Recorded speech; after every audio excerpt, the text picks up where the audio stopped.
Well, hello, chaps. How you doing, Burgie boy? We're a little bit asleep there, my friend. We're starting the slightly earlier time of 7:30 Eastern time, and we just missed that kind of start time by a couple of minutes, guys. We're just testing the earlier start time, but we're obviously going to be talking about Bitcoin, cryptocurrency, NFTs. Feels like the market's in this little bit of a Goldilocks zone because it just feels on timeline things are just a little bit more positive. Obviously, the whole thing in Iran may be in the review mirror, not shortly, but it seems like pricing is kind of held up steady. But we'll get into all of that plus a whole bunch of other stuff. I just want to hand over to Simon. Simon, how's your week going, bud? I know that we spoke last week. You were supposed to go on a date on Sunday. We spoke about that last week, and how did that go? Well, we did talk about that, and I just realized I don't want to make this Carrot Lane dating. This is basically what it is, mate. This is yeah, absolutely. So I won't go into huge detail because it might bore people to death. But oh my god, I think Jaden, you and I had very contrasting experiences of the dating scene via dating apps. Well, so I'll tell you what, mate. We can swap swords, but or cross swords or whatever. But you tell me what happened with yours. And so you were messaging someone for a while. Is this on Hinge? Yes. On Bumble, where the that's where the girls got lady gets in touch. Yeah. Right. And what I said to the person, this was like the week before we were due to meet or more.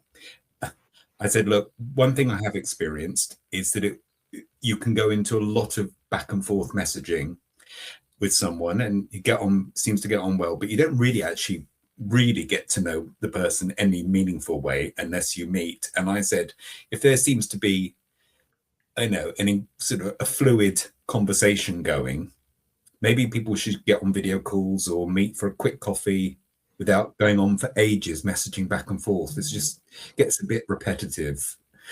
Anyway, she said, I wholeheartedly agree. Then she said, but I can't meet you for 10 days. I thought, okay, that's fine, great. And then she was messaging me a huge amount of time, lots and lots. So I was being polite and getting back, even though I had said it'd be nice just to meet. Cut long story short, day before we're about to meet, this is 10 days after starting the conversation, she said, I'm with friends, and one of my friends has been on a date with you. Oh, no. But she said to me that you felt there wasn't a connection, and you said to my friend, it's lovely to meet you, and I feel there wasn't that connection for me. And therefore, because you didn't have a connection with her, there's no point us meeting because I'm very like her. No, it's very logical, to be fair. But it's not logical. Yeah. It's fucking opposite of logic. What Isn't the it? fuck is that? Yep. Oh, because me and my friend are very like, you and I are not going to get on. What is that? But do you know what? I think that is driven by fear, because I have this experience on dating apps where you message people for a long time and they don't want to take that leap. And I think that's true, because people are in their kind of like they're in their routine of doing stuff. So now they've got to break out their routine to meet some stranger, when actually messaging and just touching in with someone is safer kind of habit. And the other thing was, I took my time and I said, look, pretty okay. Wow, quite surprised to hear that. Obviously we're going to meet tomorrow. Just to say one thing, I said, I'm sure your friend, she didn't name who it was a really nice, lovely person. I think I probably even said that to her. But there's a big difference between thinking someone's a really nice person and having that very rare chemistry or connection. It's a completely different thing. Yeah.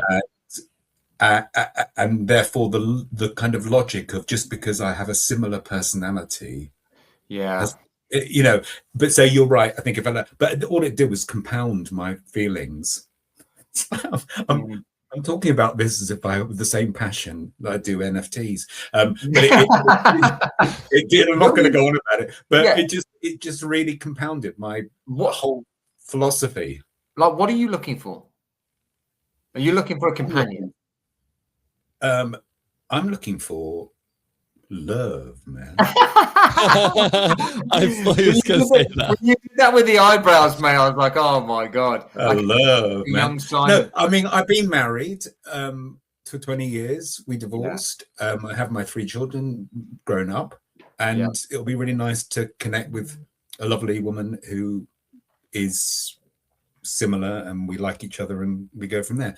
But yeah, I find the dating thing is becoming really weird in terms of it's becoming almost counterproductive. But that's just my experience. You have a very different experience, Jaden, because you are do the Trump dance.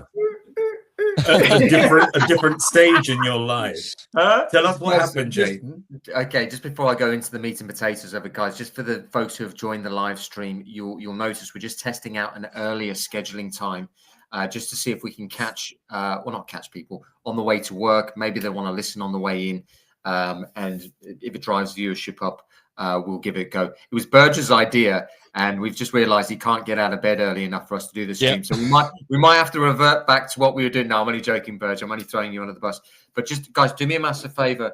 The way the live streams grows is by you guys sharing it, and that is a big thing for us. Obviously, if you want to get the recordings of it and you want to listen to it in podcast form, you can go to carrotlane.com, and you can get it all there. The recording goes into your inbox, and you can catch up even if you miss it. Onto my dating story, Simon. In contrast to you, I've been messaging a girl recently, and we went on a date on Sunday, and she brought her little doggo around. Well, we went to a nice little dog. Yeah, she brought a dog. Yeah. I don't actually know what the breed. It's like a Shih Tzu crossed with a Chihuahua or something. But this thing is angry, mate. It just like fucking starts on everything. So we went for this. We went for a coffee on a Sunday, and it was lovely, mate. I was like, okay. What, the coffee or the date? Both. And I was like, okay. She's just want to give a shout out to Amit, who's dived in and he's reposted the stream. Really appreciate you, Amit. So the date went well, and now we're going for dinner on Friday. Really good. Usually I have a boys' club on a Friday, and they're like, right, we're doing tomahawks on Friday. We're getting together, blah, blah, blah. And I'm like, guys, I've got a date. And they're like, what? So we're going for a meal. There's a nice little place in Lichfield, around the corner from you, Simon. So if anything kind of works out, maybe we can cross swords with a little double date. Can I just say, Jaden, could you imagine you're with her and suddenly at the glass window you see me going?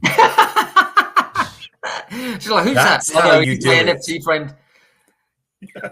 This weirdo walking, but carry on. And you got on with her, and you're meeting her again. What did you like about her? Very warm, very warm. There's an attraction there. Warm, down to earth. No edge to her.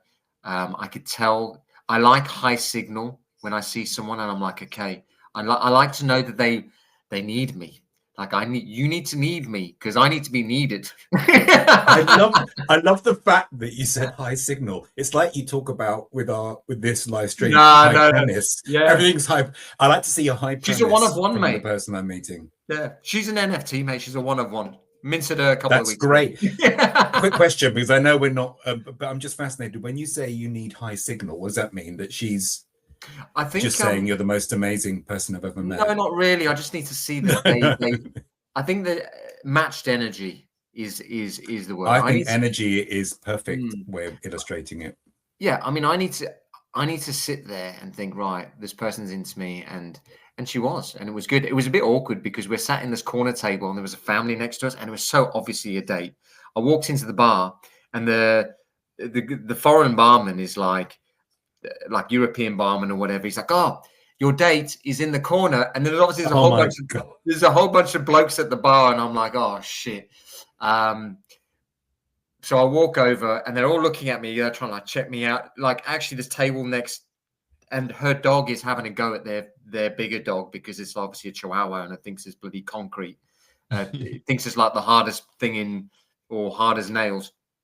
And we sat down, and it was cool. It was cool. It was really good, and I enjoyed it. And actually, it's no disrespect, guys. This is the best day of the week for me speaking to you chaps, but I had far more fun with it. I'm just saying. Of course. And next week, Jaden, I expect you to bring her on to this live stream. Yeah, I think. Well, I think she keeps a bit of a low profile because of what her job Of is. course, no.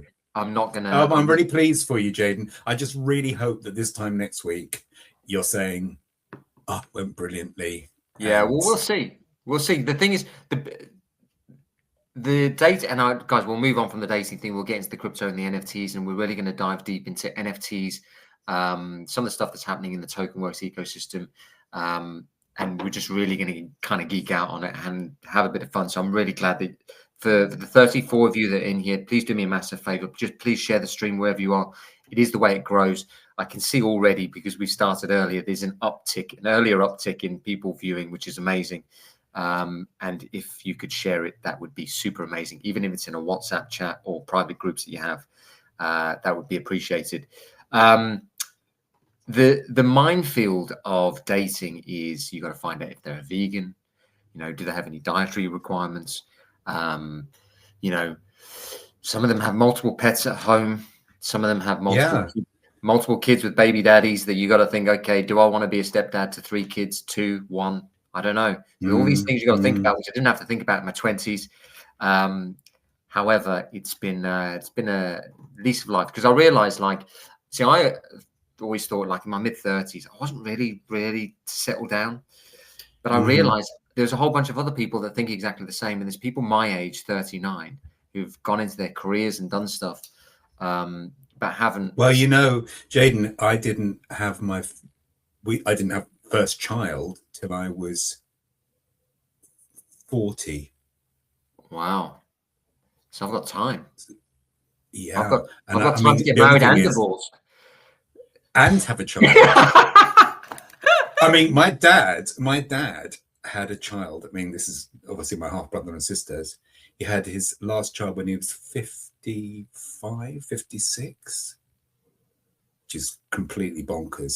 But I don't think there needs to be any. It's something I'm going to talk about later. Is about putting yourself in a box or pigeonholes and everything. I think you just do what is right for you. But anyway, that sounds fantastic, Jaden. Lovely. Really pleased that you had a great experience. I appreciate and that I didn't. But yeah. Bert, I just want to bring you on the conversation here. Obviously, we've got a slightly longer opener. We'll get into obviously some of the stuff that we're going to speak about on the timeline, which is really interesting. Have you been up to much this week, Burge?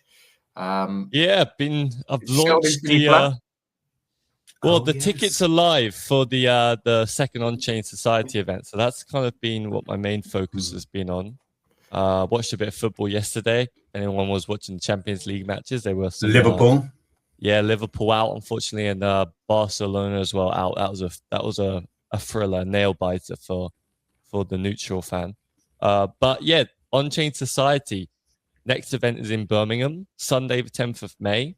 And the tickets are on sale now. And I've already had a few purchases, which is great. And I'm really going to start really pushing that out and collaborating with projects and helping promote that, probably starting today and into the next few weeks. Yeah, nice one. That's brilliant. I think we're obviously seeing more appetite for people to meet in person, which is fantastic. This kind of analog of everyone's gone fully digital. It started during the pandemic. We were just on laptops and phones, and now people want to kind of detach from things, be at one with nature. And actually, I will say that Burge's events are fantastic. We cased out a place in Birmingham. I've been to the Alchemist a few times, and it's lovely there, right in the center of Birmingham. 5-minute walk from the train station. And a real good one to get involved in. So if you're into NFTs, you're based in the area, or you can travel from London or wherever you are in the country, it will really be worth it, because it's good just to meet people in person. And myself, Burge, and Simon will definitely be there. So it'll be good to see you all, which will be fantastic. Guys, I just want to segue slightly into some of the stuff that's happening in the market. We're not going to talk about war. We're not going to talk about some of the crazy stuff that Donald Trump's been posting. Which is like him as Jesus, which is not gone down well with his own supporters, and I kind of sit somewhere in the middle. I like some of the stuff he does, don't like some of the stuff. I'm kind of like a moderate with this sort of stuff. I don't really want to talk about politics, but one very obvious thing is how crypto has held relative strength and just recovered slightly in the midst of oil prices going to the moon.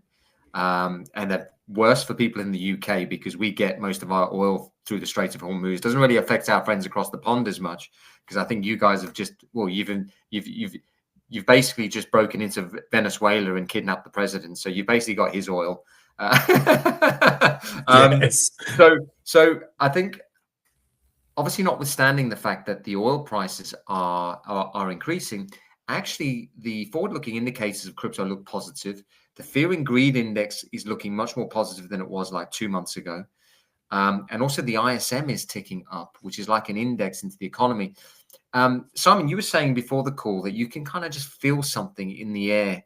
Is there anything anecdotally that you can see in crypto that you're feeling, hold on a second, it's looking a bit more positive? Well, there's a couple of things on that. There is the general, obviously, the uptick in the price of Bitcoin, Ethereum, and so forth. And but it's the buzz that I'm feeling, because maybe it's just being so NFT orientated, is in the world of NFTs. I don't know about you guys, but I just feel that you can see it on the timeline.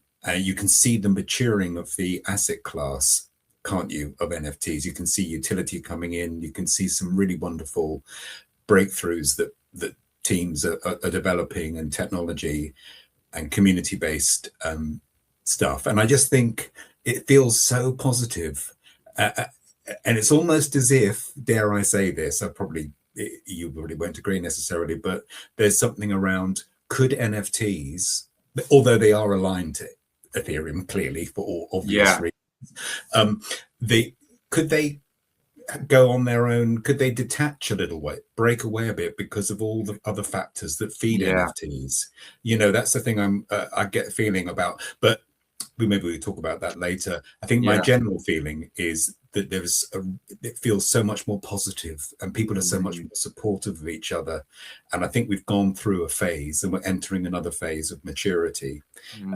Why, maybe Burj, you'll have some thoughts, and Jaden, about why specifically Bitcoin and Ethereum are rallying. Because that's kind of interesting. Yeah, I mean, obviously Birds can jump in there or whatever, but I was obviously do the writing and I do the research behind it and stuff. There is a growing trend of this kind of kidult behavior of adults buying collectibles that were once formed a part of their childhood, and it's bringing back the nostalgia.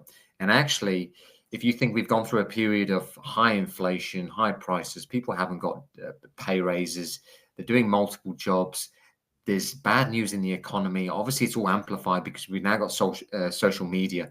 A lot of this stuff wasn't amplified by media in years gone by. And what it's actually, the finding data is that what it's actually leaning people to do is they're buying these collectibles as escapism. And then now what you're getting is, because it's driving the price up of these collectibles astronomically, is there's the fractional element or the digital ownership. So platforms like Phygital, Courtyard, there's a couple of like niche American ones that are now buying up these alternative assets. And what they're doing is they're just offering a fractionalized on-ramp to own the digital. So it's basically it's just a picture, a really cool picture of the digital. Let's say it's a PSA graded card. It's a picture of the digital card, which is like a 3D thing, which you can socially signal that you own this thing. But also they're providing the liquidity behind it. So up to 90% of the liquidity of the physical asset. And what they're finding is that people aren't redeeming the digital for the physical. So they're not sending the digital into a burn address to get the physical sent to them, which is a really interesting behavior, because people are realizing that there's no friction. There's no friction to owning the digital. These platforms, I mean, Courtyard, the co-founder, came on. He said they're spending $80 million a month on alternative assets or Pokemon cards. They're the largest buyer of PSA graded Pokemon cards, and people are buying these cards via a digital receipt, which is an NFT, and then they can send it in to redeem the physical if they want, but they're just opting to keep it because actually the Courtyard are backing the liquidity up to 90% of the actual purchase price. Brilliant. So it's like, so, and but, in your mind, Jaden, just quickly, with Berger, I know you'll have lots of thoughts on this, but both of you, doesn't that just sound to me, well, it sounds to me like a really natural way of on-ramping people into NFTs. People aren't calling them NFTs. No. And also, all it is not a big leap of the imagination to say, right. So I've got the digital version because I can have proof of ownership, and and I can move it around. I can take it with me. Yeah. And then they discover easier to trade. Much easier to trade, and then they realize, God, then not only that, but the smart contract that's built in there opens up all sorts of opportunities for holding the digital. No, you know what the next argument will be, Simon? Whatever. You know what the next argument will be? These aren't NFTs. No. They'll be like, no. Yes. The next argument, no, these are digital assets. See, I said NFTs were a bunch of bullshit, but digital assets. That's how it's going to be. That is how it's going to be. And we just say to them, yeah, absolutely. Yeah. I know you don't have to call them NFT. Yeah. But just buy them. Exactly what the crack is. Berge, I know that you're very much like hot on the pulse of the physical stuff. You did a really good segment last week around the eBay sales, and I know you do trade around the eBay stuff. Is there any that kind of hybrid of the digital, the digital and the physical? Is there anything that you're seeing there, or any thoughts on that? Yeah, I mean, we've already seen now a few examples of successful, product launches where they've come out with an NFT first and foremost. So I think we saw it with the blind boxes. The blind box meta when Pudgy Penguins were, I think, released a blind box. There was Moonbirds also had a blind box. Those were, if I'm not mistaken, those were NFTs that were sold, and then people could burn or redeem the NFT, probably by burning the NFT to receive the physical. One great example, I know it's bringing up our favorite project, VeeFriends, but koala briefcases. So these came out. So this is really interesting because this actually goes a little bit deeper than maybe some of those blind box product launches by other projects. So this was people who held onto the Keynote Koala book game token. That was originally the book game tokens, which are this other collection from the VeeFriends ecosystem. They were originally on IMX. They were on Token Trove. Then they've since been ported to Base, and they're now available to trade on OpenSea. So whoever owned one of those tokens, a specific token, one of the special tokens called a Keynote Koala, they ended up getting this kind of activation. It was actually similar to the Gift Goat, where they were given, for the next 3 years, each year they'll be given a collector's briefcase. And this was an NFT that was airdropped to those holders. So I got a few of them. I got 3. And these NFTs have been selling like wildfire over the last few weeks. A bunch of them have been redeemed. You can go and check out how many, I think. That's obviously why the book games has increased by a certain percent. I saw a notification on the time, like when I scroll NFT scan, and I look at the top gainers, book games had a bit of a run on it, which is interesting.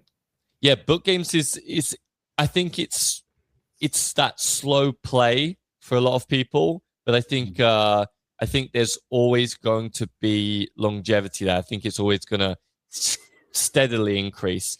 But for these koalas, this was like the payday for whoever was holding the koala. This is what they would have been holding it for, because it was called Keynote Koala 2025. And so these collectors' briefcases got airdropped. And initially, they started selling quite low. Actually, they were selling around the maybe 1.5K mark, and they've since risen to almost double that in ETH. Although in US dollars, it hasn't been quite double that. At the moment, it's about a floor of like $2,000. So it's up from about $1,200, $1,400 up to about a floor of $2,000. And the way these work is as I said, like you have the NFT. And if you want to burn the NFT and redeem it to get the physical, you can do that. There's no real point of holding the NFT because there is a time limit at the end of the year. So you want to redeem it before the end of the year.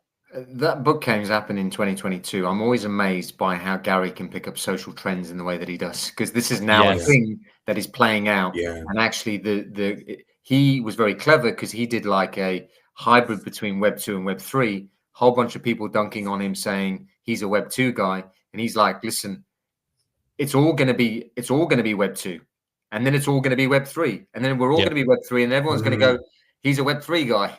He was like, well, I was here in Web 1 and Web 2. It's just like it all just transforms into the next thing, because we're all going to own digital assets, just how it's going to work.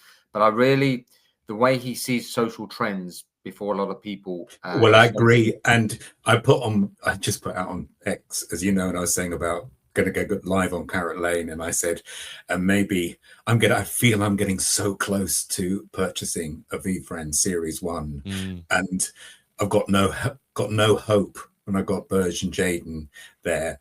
But actually, it's not peer pressure unless you do it, Simon. So unless you actually I agree. But what you just said completely resonated with me. That for me is just a no-brainer when a founder is that ahead of the curve.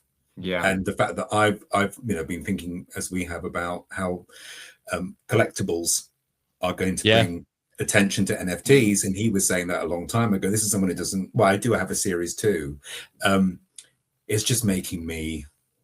I'm going to sell my dog Bertie, and I'm going to buy a Simon, don't plead poverty, mate. We know that you are richy rich, mate.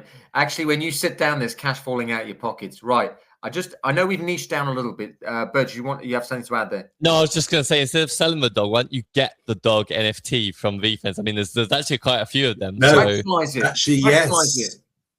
I might borrow against Bertie. and last thing for just because I know you're repping them and their project near to your heart, Simon. Another example, right? Another example of an NFT, which we're talking about the necklace here, the edition 1, and that's actually something that I don't think does have a time limit. So that's really cool. I actually really, really like when an NFT doesn't have a time limit for you to claim the physical. Now, in fairness, for projects, that creates quite a bit of, well, what was if all of the people redeem it in 10 years' time? Are we going to be able to deliver on the promise? So it does create some kind of logistical kind of nightmare for a project to give no expiration date.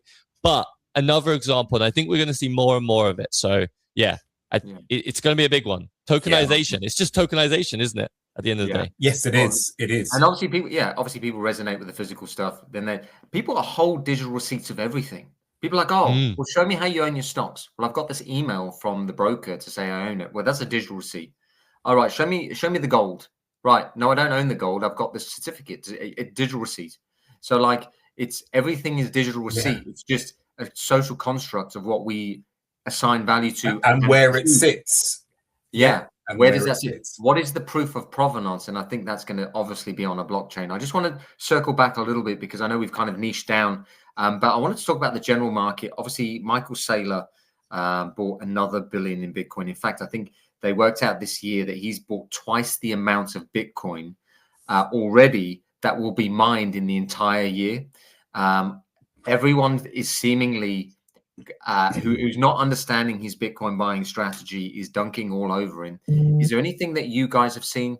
I just want to shout out quickly before so Lena said morning all, and then I can't read that name out. It's 13R. Nice discussion, guys. Thank you.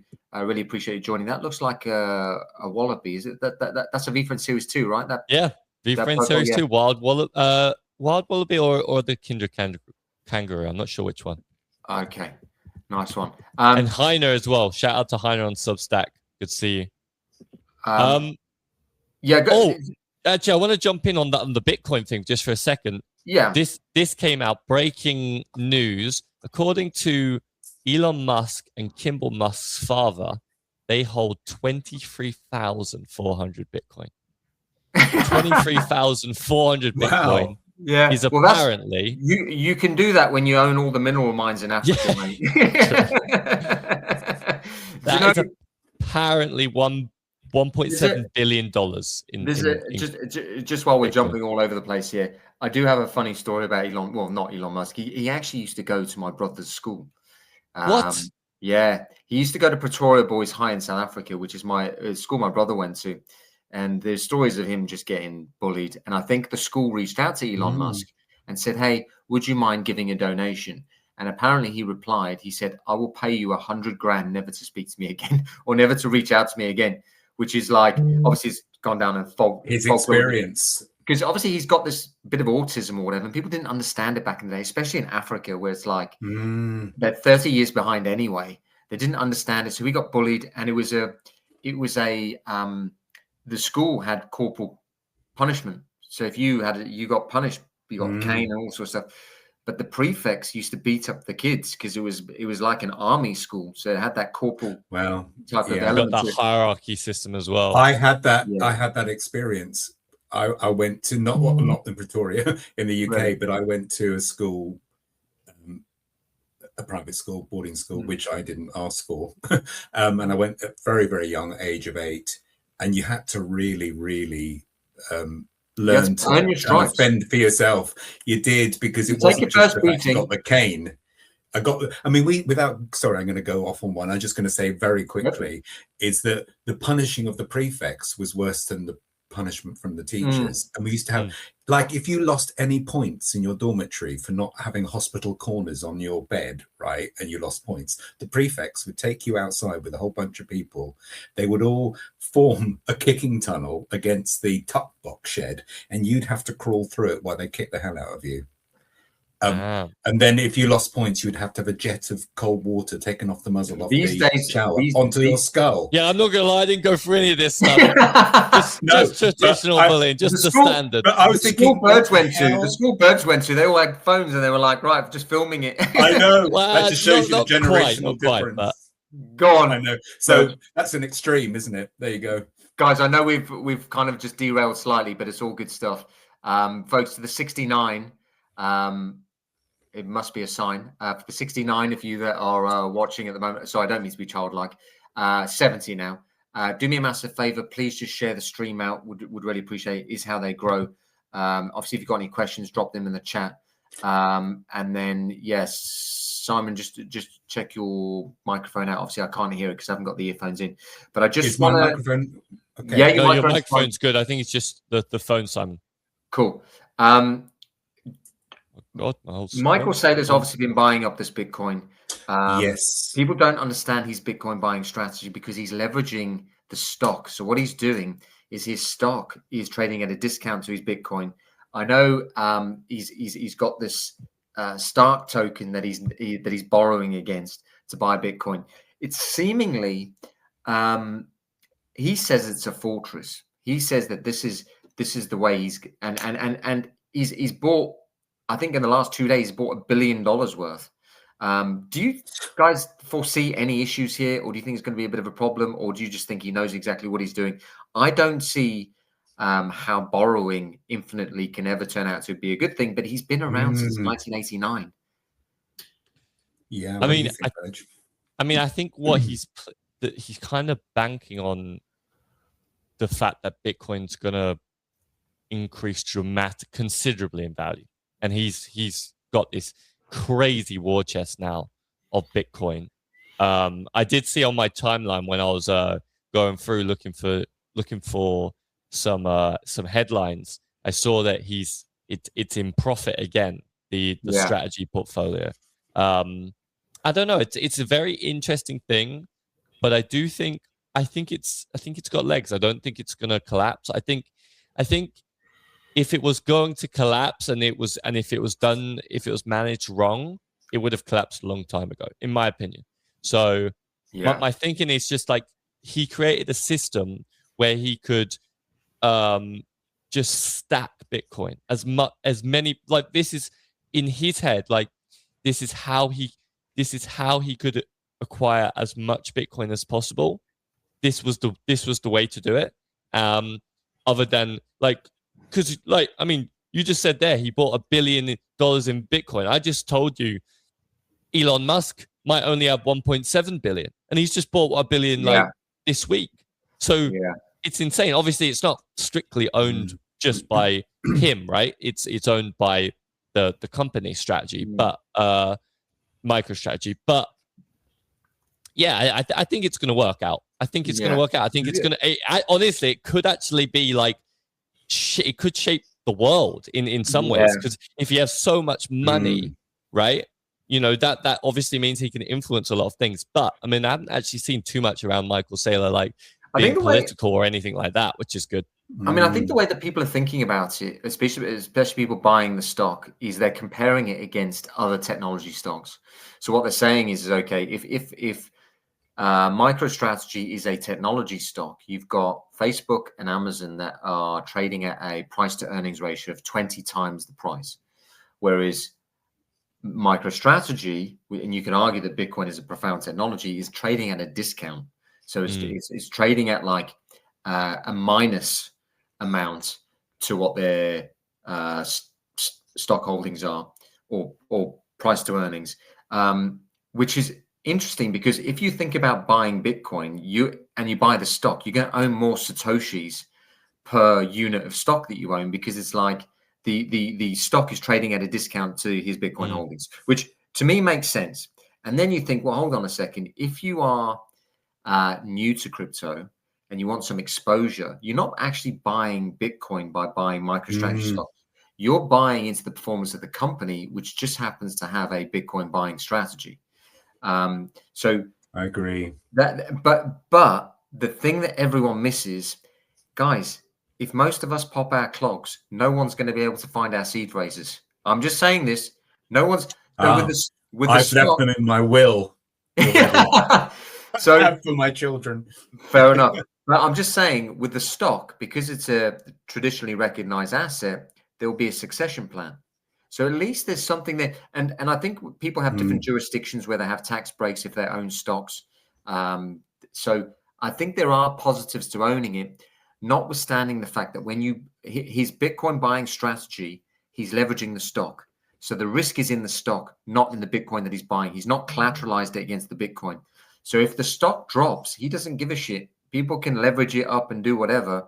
It doesn't make any difference to his Bitcoin holdings. So the risk isn't with MicroStrategy, it's with the stockholders.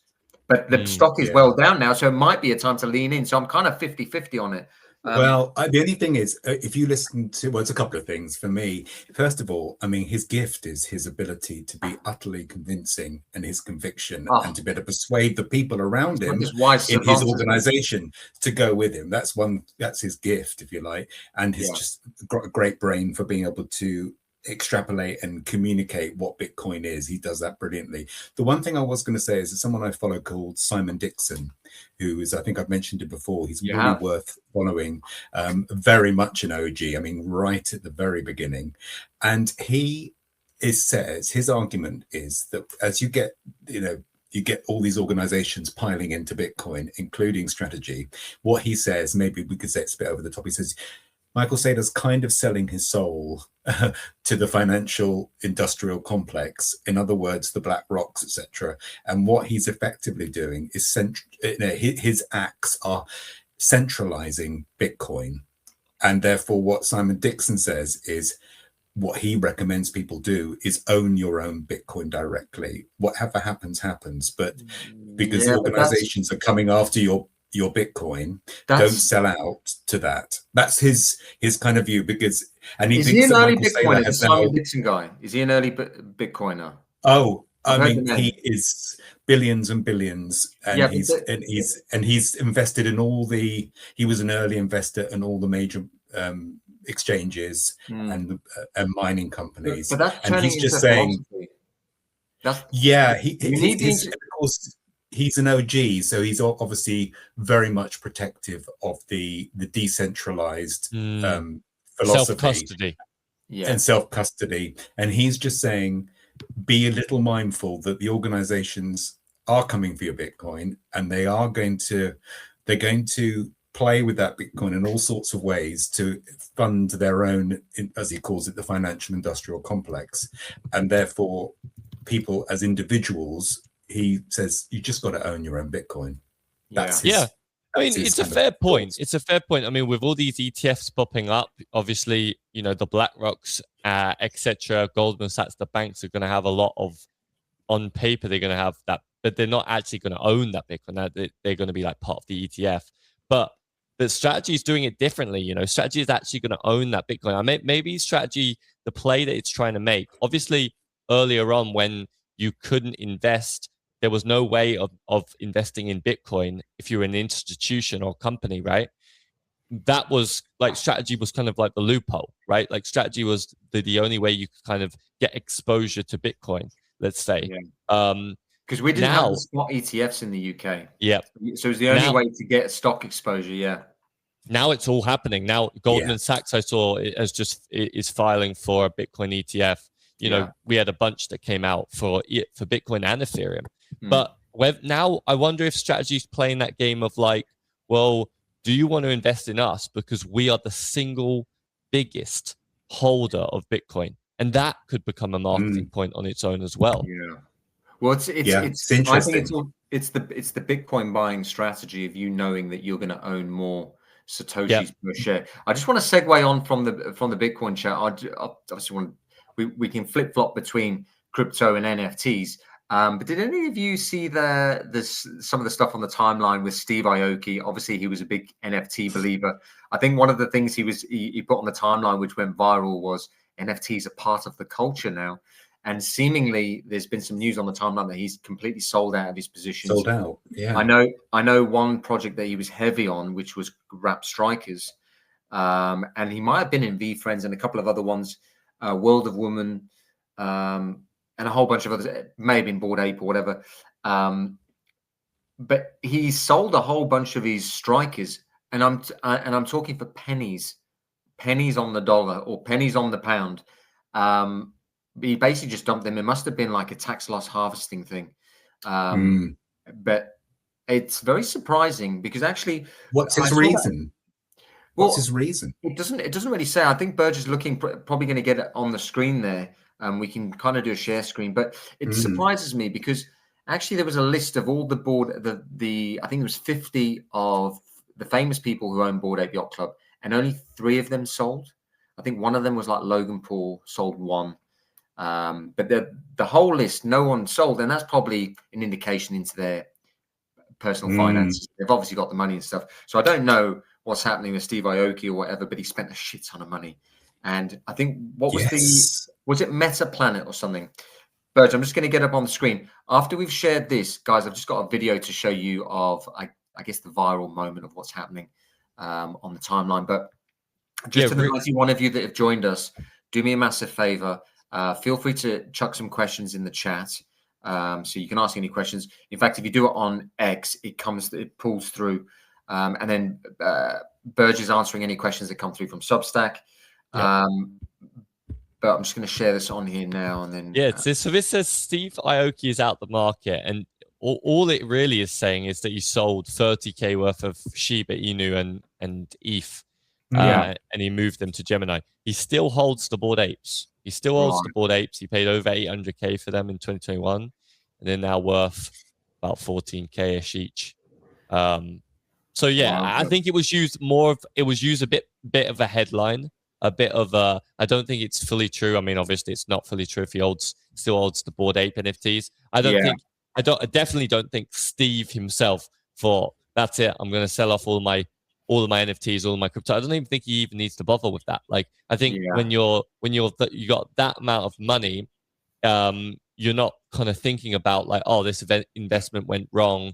I'm going to sell it off because I need to recoup some of stuff. I think he just calls it a loss, moves on, focuses on something else. He focuses on trying to make money and get that money back by making it rather than selling off his NFTs and putting it into something else. But the headline was this, that he sold off apparently some NFTs and crypto, and that he was moving into physical assets. And the headline was basically saying, oh, look, like, is he now marking the top of the physical assets, and is he now marking the bottom of the digital assets because he's moved out? Obviously, I don't actually think that these guys mark the bottom and the top, but people love to use it, especially on crypto Twitter. They love to use, people as markers. And obviously, in hindsight, when we saw people like Justin Bieber or basketball players like Steph Curry buying a Bored Ape, those were pretty top signals of the market. They were good signs that we were getting to the top of the market. Now, I don't actually think they were at the very tippy top, but they were somewhere there.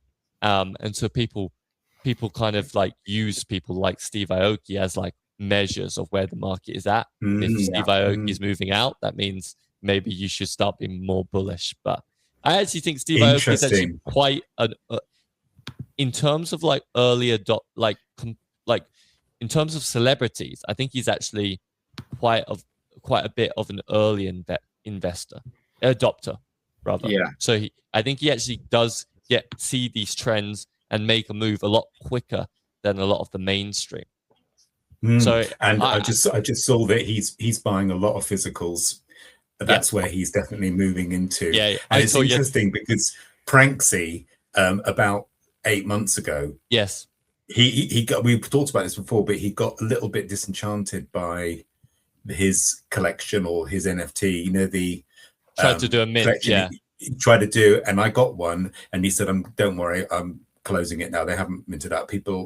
NFTs are rubbish," or whatever he was saying. They're not rubbish, but they're not hot at the moment. And he moves, and he's got his own Discord, which is very much about physicals. But then what we've been talking about is that physicals are going to then open the gateway back to the digital for all the obvious reasons. So it all goes around in circles, doesn't it? Nice one, guys. Just want to segue slightly to a viral video, which kind of circling back to VeeFriends. I don't know if either of you have seen that Choose Rich Nick, or he's all Nick. Oh, yes. He, along with, I guess, a few family or friends or whatever, created Bodagos, which was the Solana NFT project. Seemingly getting interviewed on a podcast, and they're asked about VeeFriends, and he kind of gives his unfiltered opinion on it. And look, I know this is just a snippet. We don't want to jump to conclusions, but what I'm going to do is I'm going to play the video here. It's a real interesting one because it's I won't say it's inflamed the community. Well, it basically has. But I'll play the video and you guys can give your thoughts.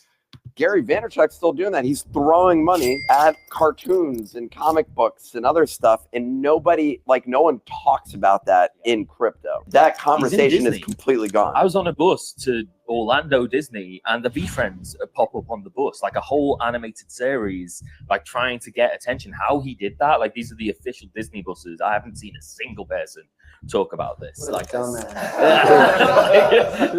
I mean, that's like literally he's building a cartoon and trying to give that a go, which I know nothing about building a cartoon. I can't tell you what the distribution path is, how you end up building those partnerships, what the deals are, and then also media is being completely disrupted. It's not the world of the past. So it's like, what would even be the path there? He's giving it a go. It's wild that he's not even included in any of these conversations because he's literally spending millions of dollars on an NFT project still actively today, but nobody gives a shit in crypto. Like no one could care less about it.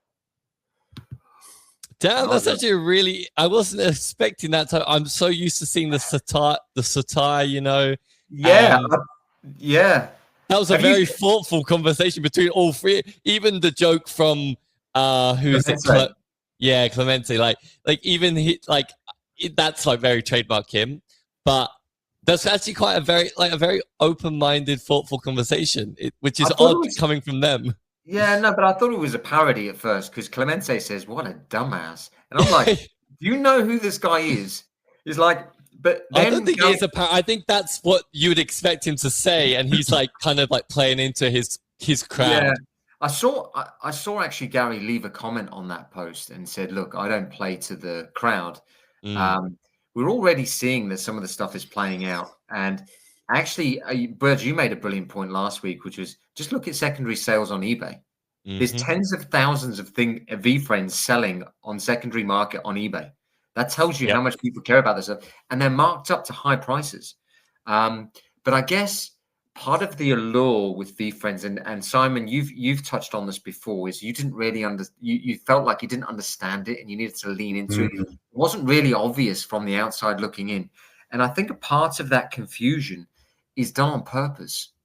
I think a part of what he does, Burge, and you might be able to lean into this, is like he makes it confusing on purpose because he wants to be underrated. He's got this weird fucking thing where he wants to be like a he wants people to underrate. He wants to be the underdog, so he rises through the ashes like a phoenix or something. And I know that sounds kooky, but you know, I've watched his content for 11 years now. 11 years I've watched him. So I got a very spidey senses feel when he does stuff, and he drops little hints in his content, and then you're like, oh, okay. And you start picking up things that you ordinarily wouldn't. And I know Simon's looking at me like I'm some weird super fan. No, I was just thinking about what what you're saying, and also what we just saw. And just to say that maybe I'm being really old-fashioned about this, but it was just kind of really arrogant and dismissive as I saw it. And I know that's probably part of the having a bit of a more extreme or controversial view of things, but I was just thinking, it reminded me, when you see teenagers who are just getting comfortable with being a little bit more, they're not really confident at all, but when they're in the pack, they're really confident until someone just a bit older comes up and says, guys, what are you doing? Yeah. And they go, oh, they become little kids again. And I was just thinking, Gary V is a highly successful, forward-looking business person who has done incredible things. And there you guys are going, oh, you never really, what's the point? And the guys are, and I was just thinking to myself, I could just see that video in about 3 years surfacing, saying, look what these guys said. Look what these guys, you know what I mean? But maybe I'm seeing it through the lens of an old-fashioned old kind of like, I'm actually, how dare you be rude? I'm actually on the opposite opinion, like almost completely opposite. Like I took that as like, maybe I have it wrong here, because obviously I know they do a lot of, jokey stuff, a lot of satire.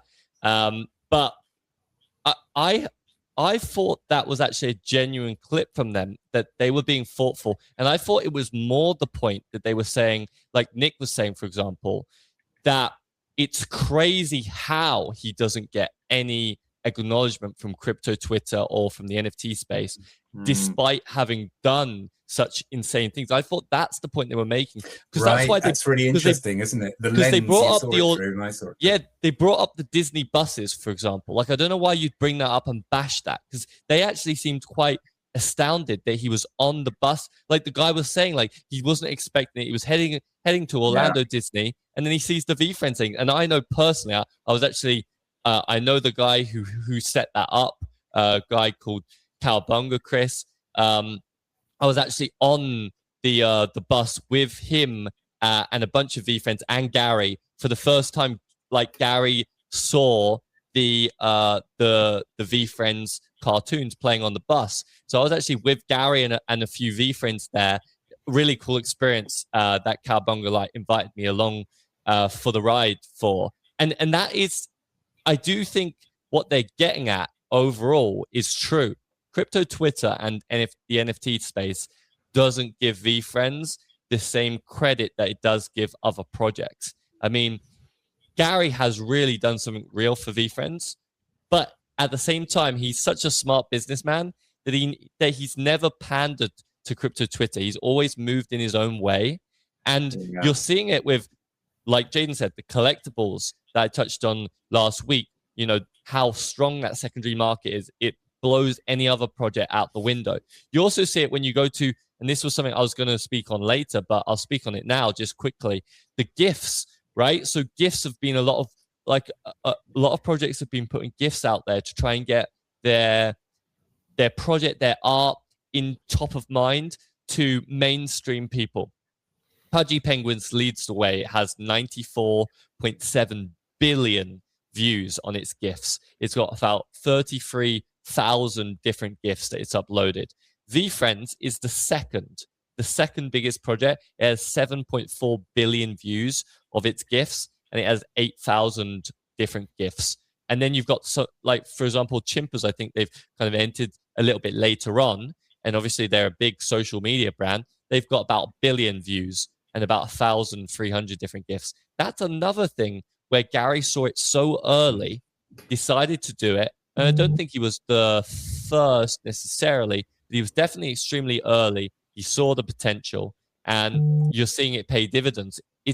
and that's obviously, you know, that's kind of like a, you know, a lot of people will dismiss that and be like, well, what does that really mean? You know, having 97 or 94 billion views, but it's getting it into a top of mind Absolutely. to mainstream Yeah. people, I and think then that can lead to buying flows later on.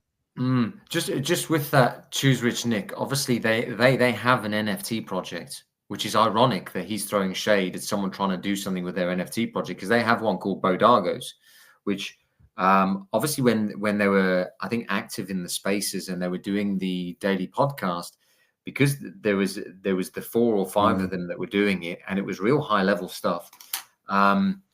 It was driving attention flows to the Bodargos collection. Yeah. But seemingly nothing's really happened with that project. I was just checking there on Grok because I couldn't, obviously the whole Magic Eden thing's down. I don't really look at stuff on Solana as much. But I had one actually. They're down to $100 floor, which but they're not doing anything actively like building this stuff out. I guess but it's okay to be a community token. But isn't it funny, Jaden, to say that I'd love to know your view on that, because Jaden and I had such a different take on what we saw, and I was being all, how insulting, and you know, this and all that kind of stuff. And Jaden, I think it's really open-minded, and I don't, you know, I think it's it felt quite respectful. What did you think? Are you asking me? I'm asking you.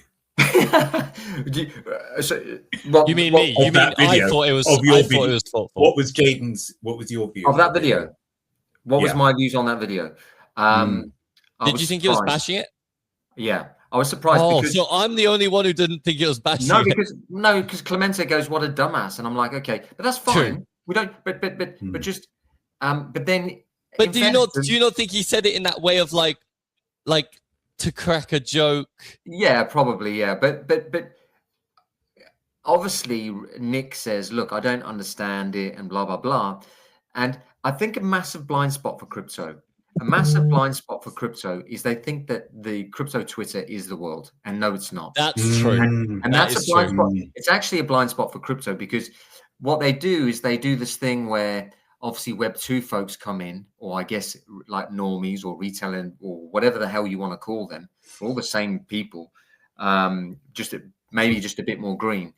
And they come into the space, and what they don't realize is that you need the attention flows of these new people coming in, because it's such a small pool of people. Last cycle, there were 23 million NFT collectors. That's going to go up to, provided we have let's say Bitcoin does its thing and there's this rotation down the risk curve, we'll have 250,000 NFT collectors. That is going to create a crap ton of demand for the projects that have been working since 2021, historical projects, and some of the higher end art stuff. So that's where people should kind of place themselves. But this is the risks with founder-led projects. I want to segue slightly just away from VeeFriends a little bit. Obviously, over the last year or two, the bodies of NFTs have kind of come into the surface. I shared a post yesterday about Invisible Friends NFT, which is one of the. Yeah, I saw that. It was one of the top hyped mints. I think it was about February 2022. It launched right in the mixer, in the eye of the storm of NFT just popping off, and people just thinking this is going to be the next great technology. It's going to be amazing. They did $137.6 million in trading volume, and they haven't put a single post out in 2 years. You've got 5,000 tokens. I think there's a holder ratio of about 66%, which is strong, because it means if there's people that own one of the NFTs, they're unlikely to sell it. It also happens to be that the art is pretty insane. I don't know, Burge, if you're getting it on your screen there. But the art's insane. It captures the imagination. But 86 or 80% of the supply hasn't left people's wallets, which is obvious because all of them only have one. Most of them only have one of the NFT, and they don't want to let it go, even though it's gone down in price, because that's just how people think, because they don't want to let go of the one thing they have, because it's either a reminder of the passage in time or whatever it is. And when you meet the community and you're now friends with those 3,300 people, It's very difficult to let go of that one because you feel like you're selling It out. is. And you know, Jaden, I loved it. I didn't miss the fact in my thought that when you said they haven't been visible, I did think invisible founders. It goes from flipping invisible friends to invisible founders. But what's interesting is that what might fill that vacuum? You know, will it be sold on? Will someone else take up the reins? Will the community take up the reins? I know that's happened sometimes, hasn't it? Where basically the community says, well, look, we're going to do something about this. We're going to I mean, that happened with Pudgy Penguins. A whole bunch of people who have Pudgy Penguins think they're juggernaut investors, when in actual fact they just got lucky because Luca Netz just happened to be one of the collectors, and he's like a prodigy marketer and just an absolute workhorse. So I think people in that respect probably got a little bit lucky. But this is the hot potato of leaning into founder-led projects, because even if it does have the hype, but the thing is, the community's still there. People still have the token. Burgess got something to share. He's obviously going to show the art. I mean, this is probably going to bring back a few memories for a few people. Yeah. The only thing with this art, and it's great art. The problem that I see, though, Simon, if someone was to take over this project, is there's no characters here that you can. We know what your newsfeed is saying. Yeah, we got the Prime Minister. But there's no characters that you can kind of create the IP around, in my opinion, because obviously it's traits. It's like the beanie hat, the glasses, but there isn't obviously a body of the character because they're invisible. Yeah. So, I mean, I guess you could create a story around it. I guess you could create characters out of, like, you know, you don't need a body to create a character out of someone. You could create so like an iconic set of, you know, the beanie and the glasses and like the jacket, and create a character called Fred, and he's known to always wear that jacket, those glasses, and that beanie. But I think it's harder. I think it's harder for someone to come in there, or at least like for me to see that brand be taken somewhere. I don't know. I don't quite see it as much as I would have seen like something like Pudgy Penguins. Yeah, I mean, Again, I'm just going to say very briefly on that, Jaden, that you're right. I guess if we look at it through the lens of success comes from having characters, which I agree is a massive favor within NFTs, who are actually creating character-driven collections. If you think it's not the only way, then what you could be starting, it could be other ways. And I was thinking as well that quite something if you did take over and you knew you had 3,000, did you say, Jaden, or whatever, 3,300, ready-made community tokens, and to ignite them. So that, you know, there's pros and cons for that, but it's just interesting. At least you start with a really long-term community of holders.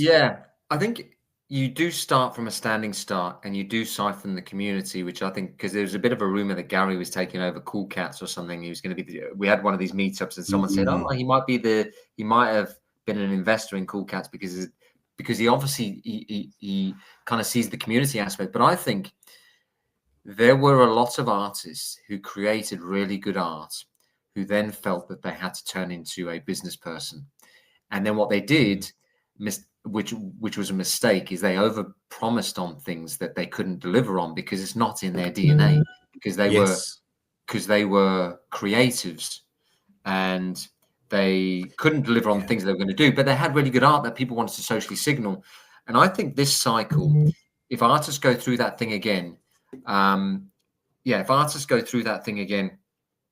just don't. Sorry, I don't understand. They don't understand. What was that, Siri? Don't say Siri. Siri, shut up. Hold on, my phone's going off. And Simon, your phone's going off, which is putting me off as well. Which is is it? I keep thinking I've taken off the flipping thing. Vibration. Anyway, when you were saying, Jaden, about artists, just quickly, look at Renga.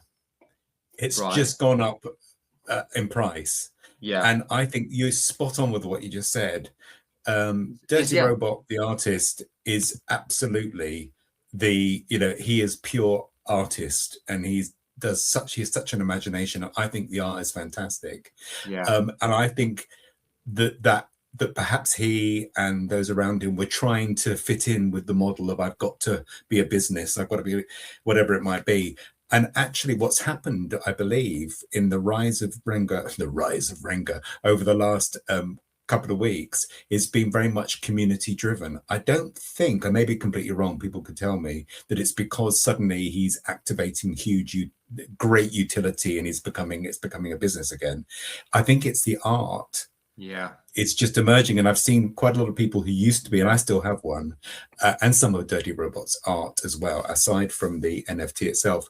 That just says something to me. That just says something to me about what's happening in NFTs, and what maybe people should just stay in their lane as founders and focus on what they're really good at, instead of trying to be something for everyone. The beauty of the NFTs is the contract's not final. So there's because obviously you've got these NFTs in people's wallets, you can still add utility. And if you've done, I mean, they had a 5% royalty. Invisible Friends had a 5% royalty. Obviously, the royalties would have gone away at some point, but they were early enough to get a lot of the secondary sales on the royalties. And they've obviously got a pot of, or may have had a pot of money or whatever, which they can use for something. So they can offer something to the holders. I mean, now, I think it's just like a jiu-jitsu mind hack is the strategy tokens in the Token Works ecosystem, because that's just an obvious way. Just market buy your own token and say, hi, for the 3,300 of you, I'll give you a free airdrop of tokens just as a thank you, at least, or something. And then at least something goes back to the holders, and then it stimulates some type, because actually social signaling the art is actually quite a cool thing. And the collectors organize around the assets anyway. They just organize, like, Virg, we've had VFriends meetups in the UK. It's just like, this is a company that's in the US, mate. We've on our own accord, we've met up and done meetups, and we're doing a meetup. We got another one coming up. Yeah, exactly. The VFriends meetup, Sunday the 10th of May, same day as the On-Chain Society. So we've got two events back to back. But yeah, you're right. I'm also just want to shout out Fidenza sold recently for 70K, talking about art NFTs. And then an Ether Rock NFT, which is more of a historical NFT, although I guess you could see it as art as well. It sold for 54 of him, or 125K. So NFTs picking up. Yeah, they are. I kind of feel it.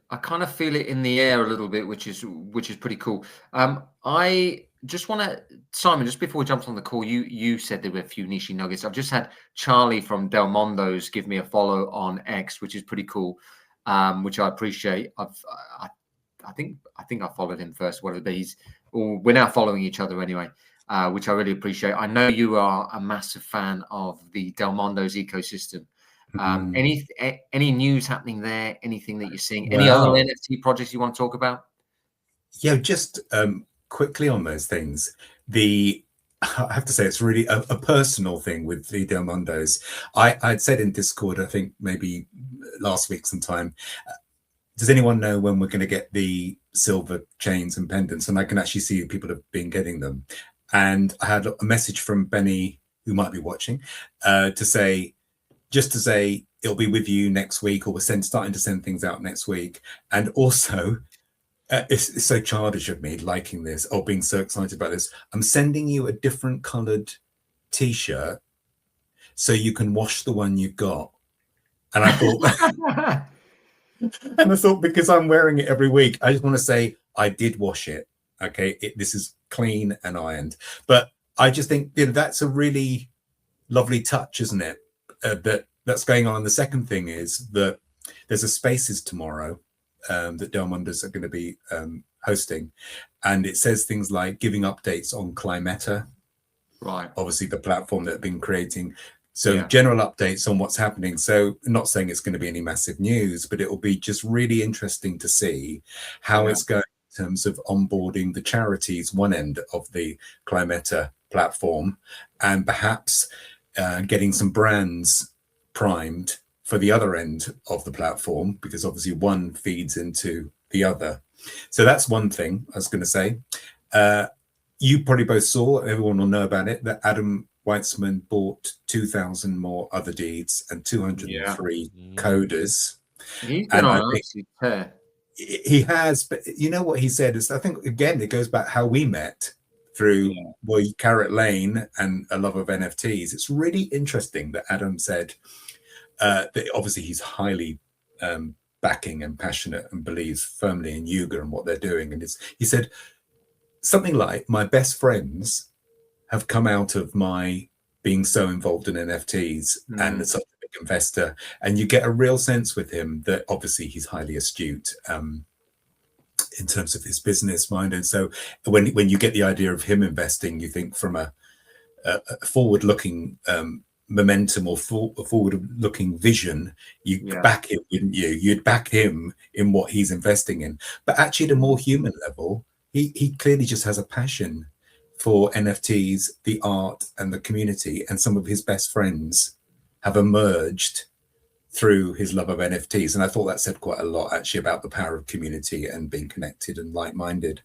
So that was really nice to see, but quite a big move buying all those. Yeah, I know. Probably not a big move for him. He's probably got that in the ashtray at home, mate. Yeah. In the cubbyhole of his car. Oh, let me just have a 4 deeds. I've just got my 4 deeds, which I thought was like, yes. He's got 8,500, doesn't he now? Something ridiculous. But you just look at the positive reaction that people have around buying an NFT versus owning coins. And I say this to a lot of people. Obviously, I'm doing like the TikTok live streaming, and everyone, like, the usual thing is they come in with, like, I know meme coins are going to be a thing, but these smaller cap micro tokens. And I'm like, guys, the biggest blind spot for a lot of people is, in my opinion, is they're not enough exposure to just the obvious blue chip stuff like the Bitcoin, Ethereum, Solana, just like the usual stuff.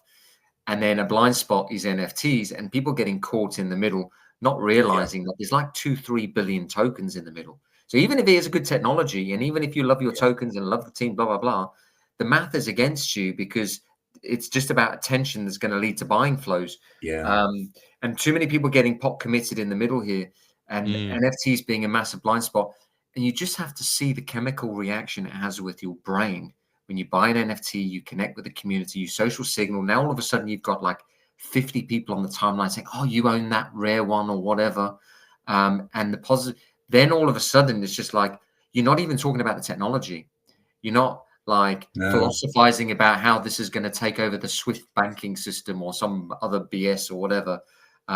When actually what people don't realize is those are just the memetics of people believing it's going to do that. That's getting the price up. And, you know, Jaden, I was going to say to you that I think you have a really good way of articulating that when I see the clips you do. And I think actually it's one of the reasons I joined Carrot Lane initially about whatever it was last summer. This is me genuine, not just saying this is a Carrot Lane plug. It's not that I didn't actually think it was going to be a plug, but go on then.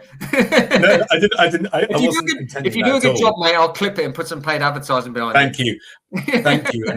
And thank you for the upfront VFriend Series 1 for that. No, I'm only joking. I'll send it. What I was going to say is I think you have a very good way of articulating it. And that was kind of why I joined it, because I think that it's very clear. It's very simple. What you're saying here is that either be on both sides of this, don't get stuck in the middle. It makes sense to be invested in the Bitcoins and Ethereums, and it makes sense to be involved and invested in the really good NFT collections. I think I started by getting like 2021, I was getting drawn all over the place with all these little small cap coin. I don't know if anyone else did, and it was ridiculous what I was doing. I don't know what I was thinking. You're in it, you think everything's going to go up. You were in there in 2021. I mean, I remember in 2021 where it was like, if this doesn't do a 10x, it's bullshit. If it did a 3 or X, you're wasting my time. This was like, you must have remembered that. Yes. It was literally a money glitch, because they had the reveal, and you knew that if you just bought 3 and you sold one pre-reveal, you might got a rare one on the market, and you just keep one as an insurance policy in case this thing does a fucking moonshot.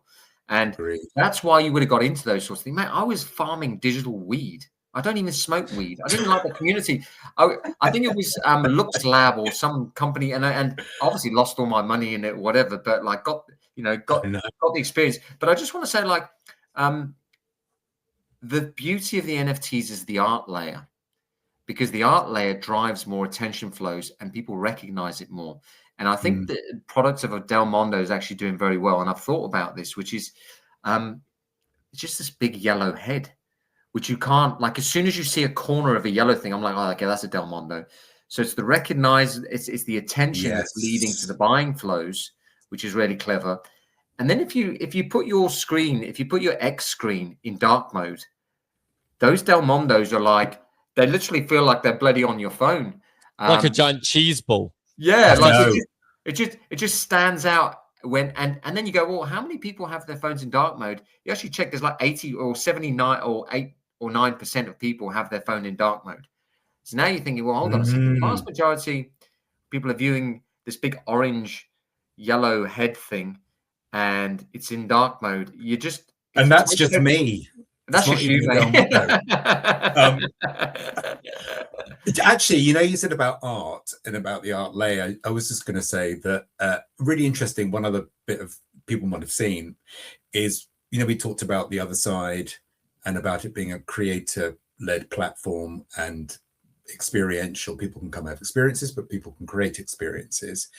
I think it's really interesting. Did you see that Daniel Arsham, who is I didn't realize, so it's my ignorance, but is like a really well-known and high-end artist who has been actually thinking about someone to bring on actually for an interview, just came to mind. His practice is, I wrote it down here, is fictional archaeology, and he has worked with some of the biggest brands in the world, Christian Dior, Porsche, Pokemon, Goodyear. And what he does in a nutshell is he takes something of now, like a cassette tape or whatever it might be, and he creates it as if it was being discovered in 1,000 years' time. Right. So he's creating physical artifacts, and I think he must have digital versions of them. And what he's doing now is he's coming out next week, I believe, that lucky people who own enough of the Yuga Labs or the Yuga and Bored Ape assets will get a good chance of owning one of the 300 Arsham artifacts, and it ties into the other deeds which have the artifacts, don't they?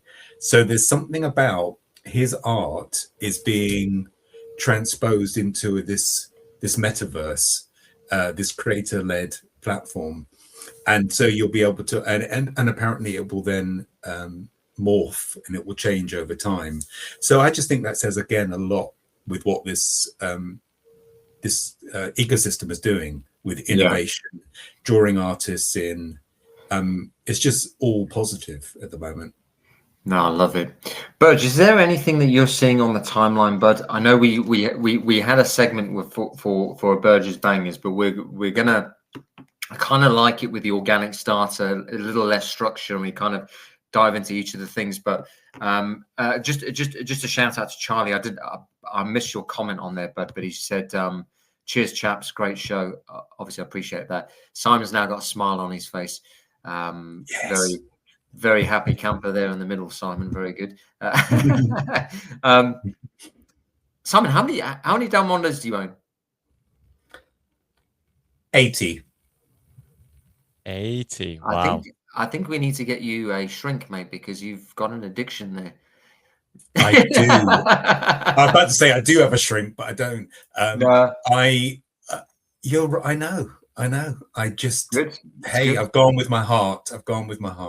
No, I like it. I like the thing I like about you, Simon, is that you see things that actually you lean in as a consumer of the product, and you want the experience, and then the kind of height of those experiences kind of gives you an indication as to how good the team are. And actually that's a better way of who was I can't remember the famous investor. He was like, in the 80s he invested in Dunkin' Donuts, or 90s he invested in Dunkin' Donuts. I can't remember his name, but his thing was just be a consumer of the product first and see how you feel about it. You know, like we all knew the iPhone was pretty fucking, I'm not comparing Del Mondos to like these profound technologies, but I'm just saying what he was doing is he went into Dunkin' Donuts every day because he loved the coffee and he loved the donuts, and he just saw queues of people. So he was like, hold on a second. And he thinks that that's a basis for actually just being able to lean in and investing. And then I think what people should do is like, what's your experience of the community? What's your experience or the access to the founders? And then on the back end, because you're just consumed with the community, it gives it time for the asset to appreciate on the back end. So it's almost like a way of de-risking your investment, because you're a part of it. You're getting a utility layer, which is community. You've got a cool piece of art which you can socially signal. If any person who's not in crypto comes into this live stream now and just listens to what we're saying, they probably think we just lost our minds. But it does make sense to people who are on crypto. It's like, if you lean into being a consumer of the product first versus I'm just looking at this as an investment because I want it to go up in price, I think you've got a better shot. Because this is why Invisible Friends haven't sold their NFTs. 86% of the supply hasn't moved since mint day. This is like, and the founder hasn't done anything. You imagine when NFTs come back to life and there's a whole bunch of people that couldn't afford one of those Invisible Friends and they were captivated by it, and they might just lean in and buy more of them. I think a lot of that sort of happens, but I think there will be a narrowing into some of the better projects. I always like what you say, Jaden, about the fact that we go back to what you said about when it comes to NFTs, lean into those with provenance. Those have got the miles under the tires, as it were, when it comes to an ecosystem that they've created. And I wholeheartedly agree with that. And I think I said to you, and I might have even posted it at some point, that it takes a really big attention grab for me to be wanting to go into anything new. There has to be, for me, a really good reason, because new NFT collections are kind of competing a bit, aren't they, with that provenance, all those 4 or 5 years under the experience. And so they've got to have something that stands out. This is why me and Burge had the allergic reaction we did when you were talking about, and Burge, I'll let you dive in here, but it was like, this is the mistake I made with Good Vibes Club. The mistake I made with Good Vibes Club is I went, okay, they're launching in the Bear of the Bear. I think it was like April, May time, 2025. There was no lower time for NFTs. There were articles coming out saying they were a scam. They're never coming back. They're dead. All the assets were down by like 99% on a nominal basis, and they were dead and buried. Now they launched this NFT project. I'm ironically going to an NFT meetup. I bump into Ben, who's a buddy of ours, Burge. He's like, oh, I met these guys in France or NFT Paris or something, and they're doing this, and they're a great team, and they're doing X, Y, and Z. And I nearly threw up. I was like, mate, I've heard this. I've heard this tale as long as time. There's just another project that's going to do another thing, and I made the mistake by going no. And then what happened was they took Good Vibes Club took 12 hours to mint out. Then when the reveal happened, people were like, holy shit, this art is insane. They took 3.5 years to do the art. They could have done it in 2021 and got an easy $2, $3, $4, $5 million mint on the art because it was insane. But they decided to go slowly. But the mistake I made is they had an already successful business. Yes. So they didn't. But the mistake that people made in 2021 is they used the NFT as a crowd raise to grow the business. But now I think the strategy is going to be you're going to have already established businesses launching NFT products, which is going to be flipped. It's going to be flipped on its head, which I think is a better thing. And then it gets into like, if they launch a strategy token with the revenue that they're generating, and then there's this kind of flywheel, then it becomes interesting because you're like, all of the values retained in the ecosystem. So I think things are going to change slightly.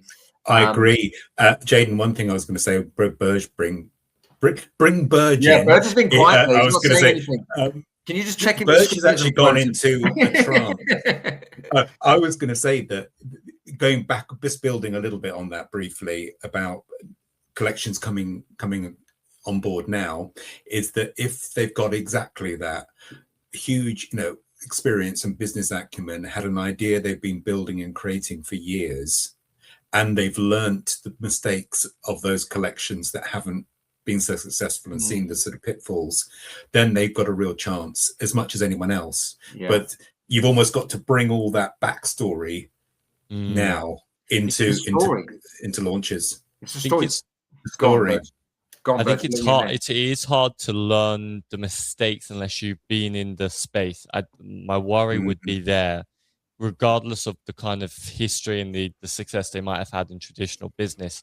If they come into NFTs thinking, even if they think they understand it when they don't and they haven't been in it for a while or haven't got someone to kind of really give them a debrief, that's a problem. I think even coming in knowing you don't know much can be a problem. Just having I think the best for when the bull run happens, when the next bull run takes place, we see new projects pop up, I would be backing people who have the expertise and the history and the track record, but have also been in the crypto and NFT space for the last 4 or 5 years and have seen everything that's worked and everything that hasn't worked, because I think that gives them a lot of context and a lot of advantage compared to new entrants into the market. I agree. Although I also think we're going to see successful people come in from traditional business as well. Yeah, absolutely. And you think about the Del Mundo's team. Yeah, I believe they've all been in NFTs for a long time, buying, using the technology. Matty Del Mundo is, works sort of a big organization. We'll talk about that so much, but his technical expertise in building out and helping to build out the Climate platform, he knows the technology inside out. These guys have been collectors. Yeah. And I think you're right, Burge. If you haven't had that experience, then I think it's at tricky. the very least, it's start as a collector. I am obviously this goes out on LinkedIn. I get people contact me on LinkedIn who are either artists, CEOs, or people who want to launch NFT projects.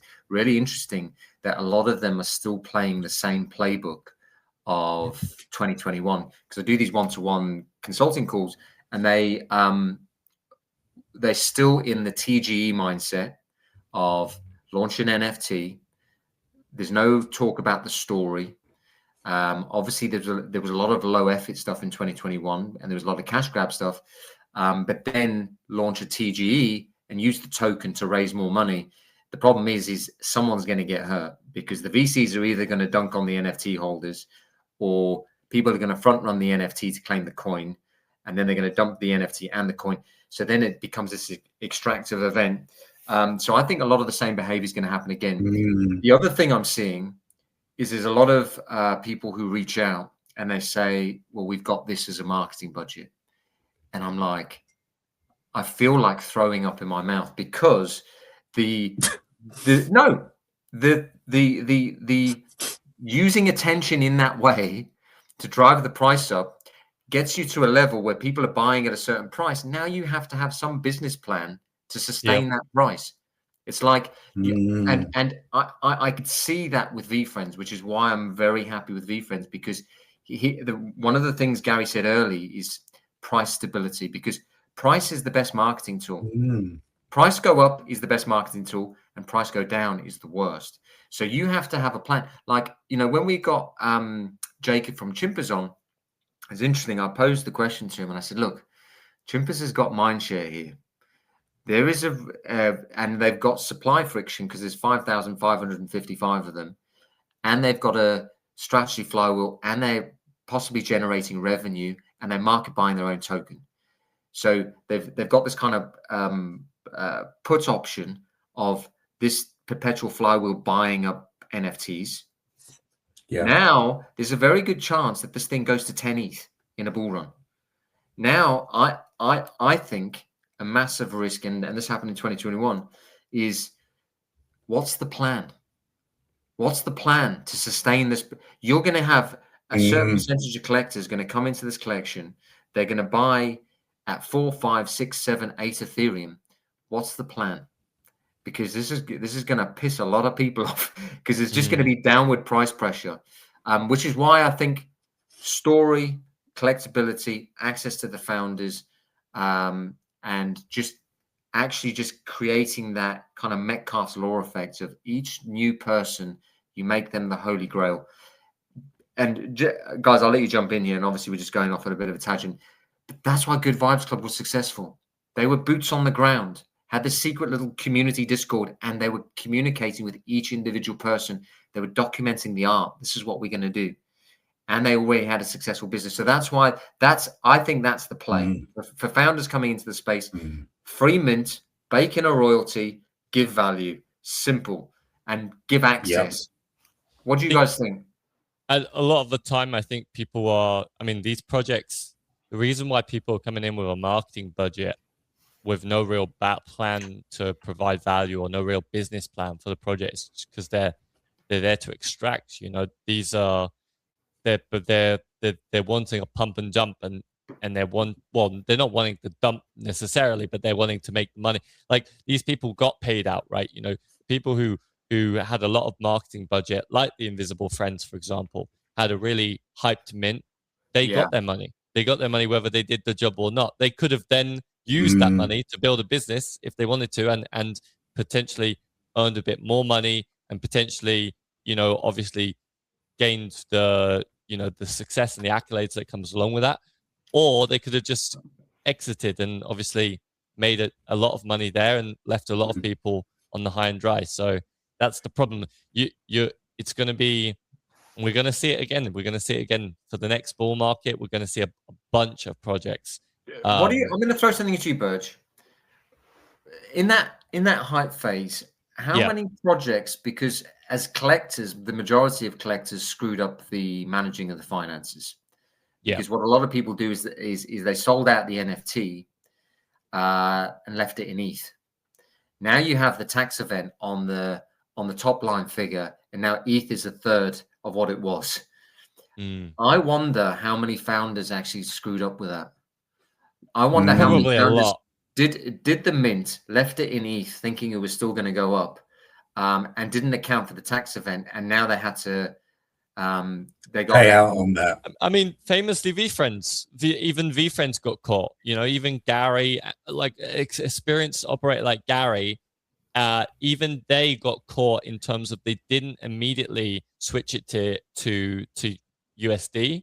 And I think he did. I think he said on the timeline he couldn't take the risk of leaving it in ETH. No. He said it on one of the podcasts that he did with forget what it's called, what the podcast name was called now. Interesting. But they it obviously, because the worst part was because during the VFriends mint, ETH was 4K and then dropped to 2K before the mint had kind of finished. So he said he didn't cash it out at 4K. It was only when it dropped to 2K or like as it dropped where they realized, shit, we need to cash it out right now. So they did do it quite quickly, but the problem is because it changed so drastically in such a short space of time during the mint window, they actually lost that's all of 50% of the revenue. Yeah, no, but the thing is, you got a tax event. Let's say your tax jurisdiction is 50%, which in some parts of America it is. Like obviously in the UK it's 26, but let's say it's $4,000, it goes down to 2. You've got to then pay the full amount of tax on the, but now it's 50% down. It's all of it gone. But maybe that's why they took the 50 million from A16Z. Probably, yeah. It's all guess. And obviously, obviously, Gary knew it would be important anyway to make a profit generating business. But obviously, it would be even more so a point if you lost half your war chest, or potentially, you know, even more than that. Yeah, I think a lot of people messed up with that and managing of the finances. Yeah, and actually 100%. the beauty just while I'm okay saying this because I've actually put it in a blog, is that the beauty of Chimpers is they're a UK-based company, and unlike the US, is they have to share their company accounts online, so you can actually see, and they've actually managed it very well without going into they're obviously very frugal, and I just like the two brothers, the Good Vibes Club and the Chimpers. I like the fact that actually there was before I interviewed Tyler from Good Vibes Club, I try and come at the interviews from a different angle because he gets asked all the same questions.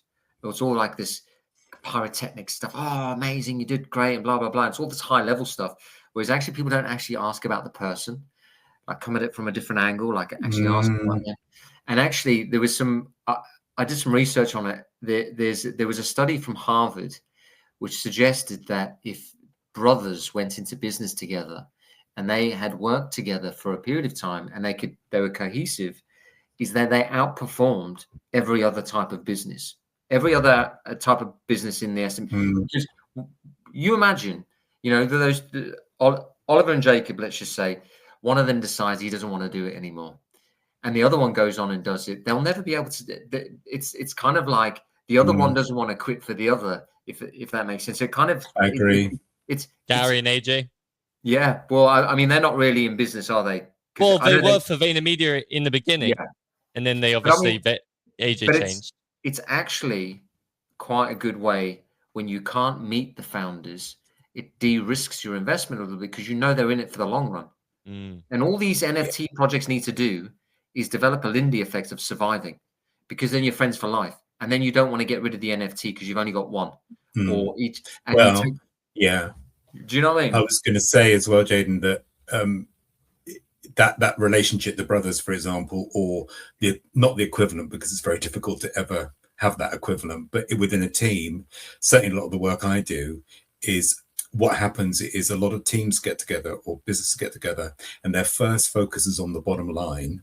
So then the whole leadership philosophy is how much we can make, instead of focusing on, first of all, as a team, we've got to get ourselves in the right place. And that's the foundation is always trust. That that as a leader or as someone who's running something, you can be open about what you don't know, and you also create the trust so people can have healthy conflict, can't they? They can actually disagree with each other. And I was thinking, as brothers, I'm sure they know each other so well. They can call each other out since they were like yes. So when you've got whether it's two brothers or whether it's two sisters or whether you just got a really good team, if you can get those foundations in of trust and then being able to lean into not agreeing with each other, and then you get real commitment and real accountability to make it happen. Too many focus on the money instead of focusing on getting the team right. And also, what I was going to say, one last thing about what we were talking about in terms of what founders should do in terms of their community, is having an ability to manage expectations really well. Being able to communicate really well and manage expectations, and also know being in the right lane, knowing what their strengths are and what are not. I think it's a bit like what you said about people being in the wrong assets. It's when you're caught between, am I an artist? Am I this? Or am I a business? But if you're not really sure you're either, and then you try to be this hybrid version, it doesn't really play out.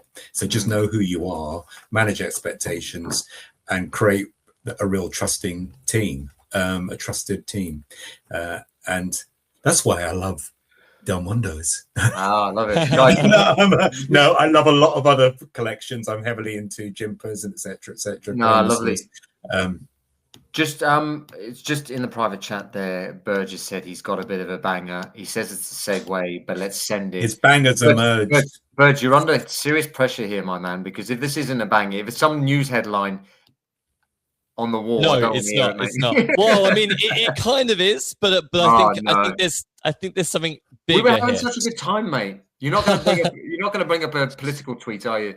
No, not a political tweet. Although I have a bunch of them. But have you shared your screen? Right, let's get it up on the screen then. Hold on. So this is something that me and Simon just briefly touched on right before the stream.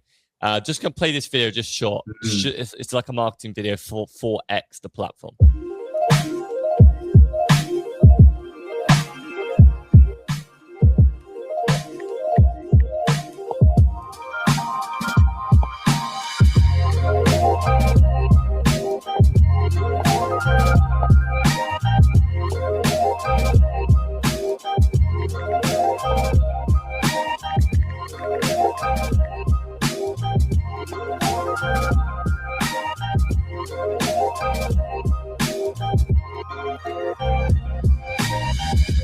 So that's it. that's it, pretty much. Right? Okay, guys, before you carry on, I want people who are watching this, guys, just put in the chat, was that a Burgess banger or not?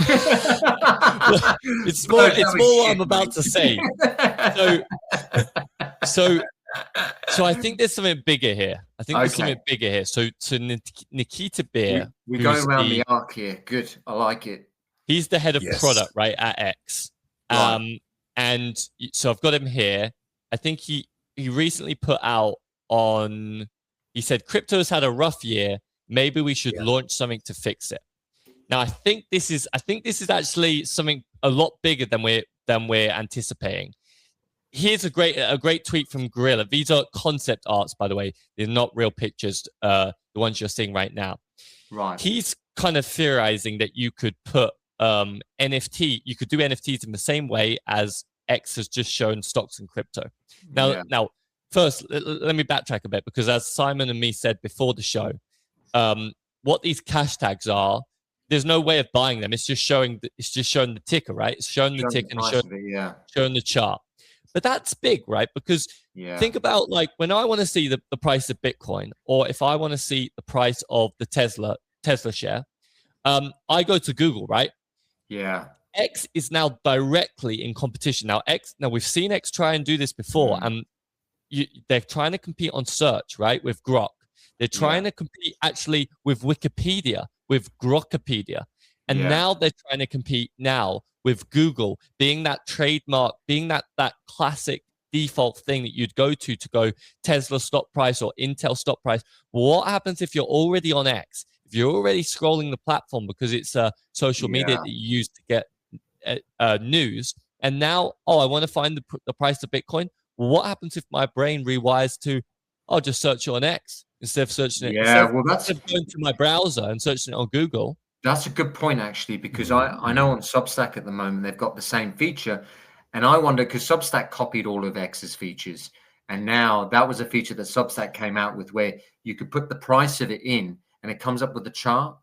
Because obviously there's a lot of, I guess, financial newsletters, and they were probably realizing that, hold on, people are navigating away from Substack here, where we can just integrate it into the platform. So it's obviously the same with X. It's going to be really interesting to see how this plays out. I mean, with a lot of this stuff, it just takes a bit longer to play out. I know that Nikita Bear guy was saying about it's been a tough year for crypto and this is going to help. It may help slightly. I don't know if it's going to be the thing. Well, I've long believed it's going to be interest rates.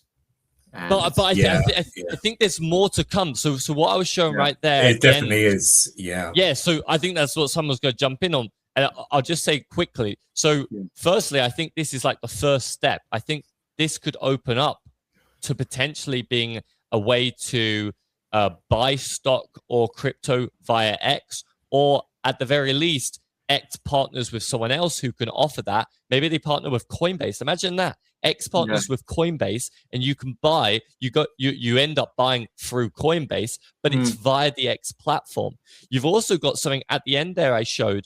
When you look up the Tesla ticker, you also have this news feed of people saying, of people who mention the ticker, right? Well, that is important. If Tesla has this, really bad earnings, if Benji Taylor is actually got some, that's just a random example there. If he's actually got some alpha on Tesla, or he said, well, actually the price is down because the earnings has been really poor.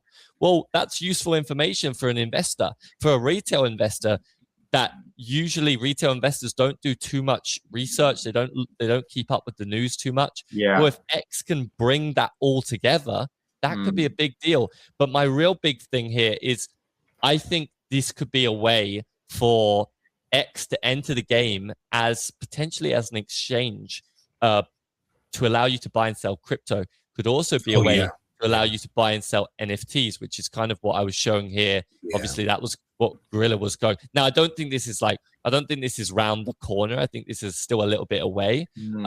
And I don't know whether you saw here, if they collab with OpenSea, Gorilla saying instead of Coinbase, OpenSea for the NFT situation, and what they could kind of show in terms of Bored Ape, CryptoPunks. Obviously, NFTs is going to be a bit less of a. It's not going to be such a. I think everyone can get behind crypto and stocks. I think NFTs is kind of a harder one to convince. I think the X team is going to be less likely to foray into that straight away, but they could definitely go, work their way by stocks first, and they It's somewhat ironic. I'm just going to remove that from the screen so it shows our faces on there. But it's somewhat ironic that the Nikita Bear has got like an anime profile picture or a PFP. I know it's not an NFT, or maybe an NFT that I just never heard of. But this is the thing. It's like, I did a video on Instagram and I was reading out a post or an X tweet. I don't want to call it, don't want to dead name it or whatever, but a post. And I put it on Instagram and it got 263,000 views. But the profile picture was a Milady NFT. And now I'm just doing a green screen. I'm obviously talking about it was satire and it was rage bait. It was basically supporting Trump, and he was saying like Trump's trying to get the oil to $200 in this jiu-jitsu move because then he can flip it all around at lower rates and then everything's going to go to the moon. And obviously everything now is politically charged in the comments. People are abusing me. I'm just reading out the post, which is satire. People are calling me a dumbass and clown emojis and abuse. This is the thing I was telling you, Simon, about the abuse I was getting. Obviously, I've got a thick skin. I don't really care. But the profile picture was a Milady, and a whole bunch of people saying, "Oh, that's a Milady NFT." And this is the beauty of, I guess, what they're doing with the tokens. But the social signaling of the NFT just travels further because you recognize it. A whole bunch of us. There's 152 of us. Or 152 people viewing. I reckon every single person who's been in crypto at some point or another has taken a screenshot when they've done well. That is a desire to socially signal, but you don't want to be a douche by posting your Bitcoin balance on a timeline or a social, but there's no way to social signal unless you tell people I own 1 Bitcoin or whatever the metric is that gets your psychological jollies going. But it's very easy to buy an NFT that has high value as a trophy asset, a bit like a Rolex or a fancy suit or a car. Want to say, I was just going to say a little bit about cash tags in a moment as well. Yeah, just it's Bren saying that. Yeah, just want to bring the audience in here. So Bren, who guys, do yourself a favor, give Bren a follow. He's one of the best TA experts in crypto, best I've seen. We've brought him on the show, and he's also a great guy as well. Yeah, X is trying to become the everything app. Exchange functionality probably coming in the future. Yeah, 100%, Bren. Yeah, that's what I was gonna say that as well. I was gonna also say that when it's a kind of it's we talk about it, definitely will be the ability at some point to trade, to purchase, to pay people with crypto or any kind of currency through X.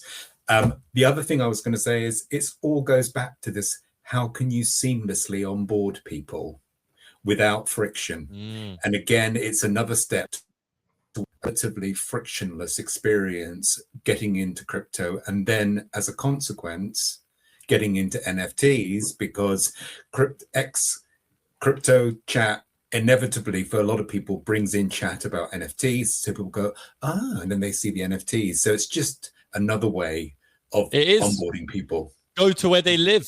Go to these are the platforms that can do it. And I think X is the most forward thinking of them all. If I'm thinking about the platforms, the social media platforms out there today, of the ones that are willing to go down this route and really pioneer, I think X is clearly the one that's going to do it and going to do it first. I mean, I know payments was brought up, and Meta was saying, "Oh, we're going to bring payments into our platform as well. You're going to be able to send people money from one Facebook account to another Facebook account."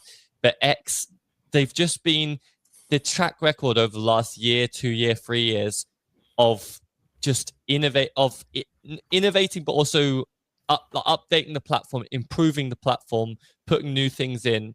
It feels like they're just moving a lot quicker. They've got that kind of startup feel about them again.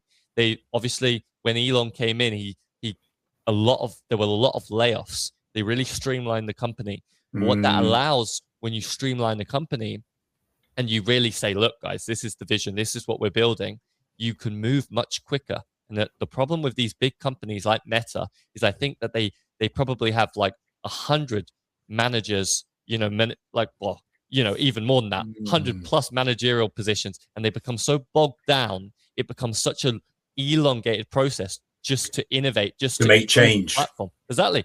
And X has been quick, and it's small things, but it's But sometimes Facebook it's just big copied things. them. Yeah, Facebook copied him with the blue tick feature, and they made him like hundreds of millions.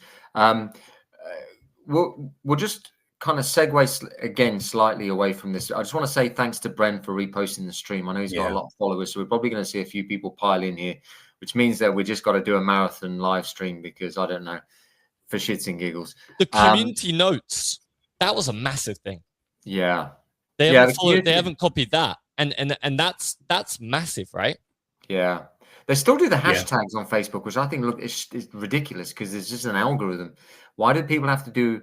Why can't it just pick up something? Yes, the video. I just want to stay on topic here because obviously we're just slightly jumping around a little bit, but obviously we started at the beginning of the show. We're talking about Bitcoin kind of picking up a little bit.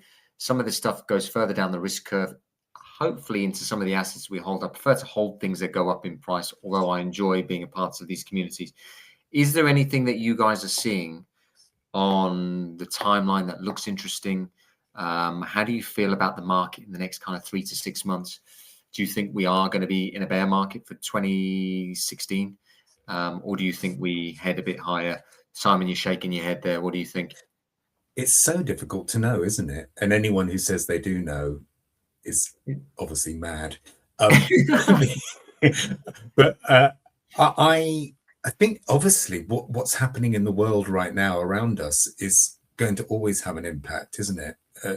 I'm fascinated by the fact that I'm still trying to get under the hood a little bit on why Bitcoin is rallying. Yeah. I know that, for example, Brian Armstrong, this is only what I saw as a post about what he said, but this whole the Clarity Act and him or Coinbase putting a few brakes on things, even the latest iteration, they still said the banks are still pushing for too much when it comes to how stable coins are utilized and what they can be utilized for and how you can get interest on them. Apparently he's suddenly changed, and I don't know if you could see Burge or Jaden, but he's changed his tune. Maybe it's because of the pressure that's coming, and the window of opportunity to get this through is getting really, really short now. I mean, we're talking weeks. And I just wonder whether it's true that he has said, actually, okay, we're not going to block it. We kind of accept how things are. Things seem to be understandably, as we would say it, fair enough for us to proceed at this stage. And I don't know whether that's true or not, whether he said that, but I'm just trying to get under why things are rallying as they are. During our stream, Polymarket tweeted out, Justin, Trump announces he is permanently opening the Strait of Hormuz. I mean, the problem is he says so much stuff now you don't know what to really get like believe or not. I mean, not believe. I think in his head he thinks he's permanently opening the Strait of Hormuz. I also don't think that's entirely in his control. So it's weird. Obviously, they've taken the strategy of blockading Iran's ports. They're trying to apply pressure. I'm seeing here that Associated Press say that US and Iran have agreed in principle to extend the ceasefire, which is a good thing. I think that there is a fairly big chance that by the end of the month, the Strait of Hormuz is back to normal. Obviously, it kind of needs to happen quickly. But going back to Jaden's question of like, is this going to impact it? Like, how do I see the markets and like, what do I see right now? I mean, let's just bring in, you said about interest rates being a big thing. Yeah. This was another thing that just came in. President Trump saying he will fire Fed Chair Jerome Powell if he does not resign. I mean, I thought, wasn't Jerome Powell's on his way out anyway? I'm confused. Have you got that on your screen? Because we can share that on the screen. Yeah. I have that on my screen. Go on. The thing is, I obviously I do a lot of research around this stuff. Let's just have a Hold on, Justin. President Trump says he will fire Jerome Powell if he And doesn't. there was another tweet as well. It wasn't just that one. There was another But one he's as well. coming. But watch But, it. yeah, but obviously- hold on. His term is coming to an end anyway. He finishes. He finishes in the middle of May. The problem is if he tries to fire him early, he'd probably do some like I don't know, some employee. I don't know what he could probably raise a grievance against his employer and say like, and then end up staying an extra 3 months, and then we're all screwed because I know. Can I just say one thing about the parting, the opening of the Straits of Hormuz? I know with Trump's new powers that he's got, it's going to be a bit like the parting of the seas, isn't it? Now he's able to. The parting of the Straits of Hormuz, and we should just be like that, just like that. Yeah. Just put your Did hands you out see? and it all Did you? opens. I don't know if either of you saw. Because obviously, I kind of sit in the middle when it comes to politics. Someone said good morning on LinkedIn, but I don't know actually where that's come from. Did either of you see that interview? There was like a person going around. There were, I think it was like a No Kings rally or something, and they were interviewing the people, and they were like, why does it have to be called the Strait of Hormuz? Why can't it? You know, do you think that's non-inclusive language? And obviously people are like, yeah, it's discriminatory, and it's like, yes, you know, I see stuff like that, and I'm like, that's enough internet for me for one day. I need to go for a walk. I know it's absolutely shedding down in England.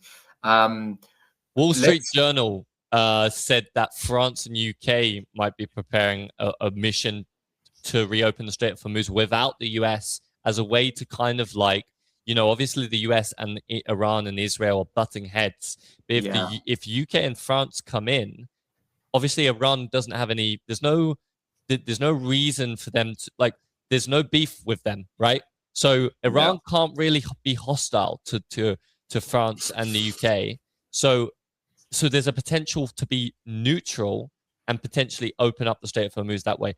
It's a big point because it will affect the market. It will affect the global economy. Yeah, well, crypto's going up, mate. It's obviously responded. Well, that's it. So going back to that, it's going up. I put in a thought that perhaps Coinbase's stance might have been behind the scenes opening up the gates of the Clarity Act. Is there anything else that might be contributing to it? Because in an uncertain world right now, it kind of feels counterintuitive that it is going up. But maybe not. No, but hold on. We've had and Bren, who's in the chat, me and Bren did a TA session on Bitcoin, which was each time it's consolidated for a period of 6 to 8 weeks, it breaks to the upside. And he really called the uptrend. I think it was sometime during December. Obviously, then a whole bunch of people sold out. But when it consolidates like that and it shows really strong support, it always breaks to the upside. There's like a high probability of that happening. We had a run on gold and silver and stocks in 2025, which wasn't actually to be expected. Then Kevin Walsh, who's going to be announced as the new Fed chair, he is somewhat bizarrely, he's an inflation hawk, which basically means that he likes to keep rates higher when there's inflation around. Clearly, there is inflation that's high. So gold and silver dumped on the news that he was going to be the next Fed chair. But what people weren't looking at was the actual detail around who he is. He's a Republican. His father-in-law is a guy called Ronald Lauder, who's best friends with Donald Trump. So there's some insider baseball going on here. As you can see by that post that Burgess shared, he has been openly critiquing Jerome Powell, even though Donald Trump hired him in his last term. But he's been openly critical of him. He's going to get someone in who is meant to be impartial and make standalone decisions or whatever. But he's going to get someone in who's going to lower rates, because when they lower the rates, they can roll the debts. And when the debts roll, the asset prices go up. And that will make Donald Trump look good ahead of the midterms in November. That's the whole game thing being played here. You've probably heard Raoul Pal talk about it, but when you actually dig into it, I took the liberty of listening to 3 hours of podcasting of Kevin Walsh. Kevin Walsh said in every single one of those, or the one podcast was like an hour and a half, and there was a couple of other interviews. He says in every single one of them that he is going to run the same playbook as Alan Greenspan. Alan Greenspan was the Fed chair in the mid-90s, and he did a really good thing, because what he could see is anecdotal evidence that the internet was improving business conditions. So he kept interest rates lower for longer, because he could see anecdotal evidence, because there was no data around for the internet to show how it was improving business, because they were all lagging indicators. And what Kevin Walsh is saying, he's saying the same thing is happening with AI. AI is improving business conditions, but you can't see it. You can't see it in the data yet, but there's anecdotal evidence. And the anecdotal evidence is clear. There was a chart that was going viral about all of the technology companies laying off people. Who was the ex-founder? Who was the ex-founder of Twitter? He laid off like 4,000 people. But there was another Google one. Jack, yeah, whatever his name is. Dorsey. Jack Dorsey. But there was another company that laid off like 36,000 people because of AI. This is going to make businesses more efficient. They're going to make business more efficient. They're going to be more robust. I hope Kevin Walsh isn't exactly like Alan Greenspan, because he was the architect of the 2008 financial crisis. Yeah, I know. Yeah, that's a whole nother story. But yeah, Trump's feeling pressure. Then, why is he threatening to fire Jerome Powell if he doesn't resign, when he's going to be out in a month or two anyway? And Kevin Walsh he's feeling quite because I think the pressure from the Strait of Hormuz. There might be a little handover thing. He might be able to stay a bit longer. I see. I don't know the details of it, but we can kind of.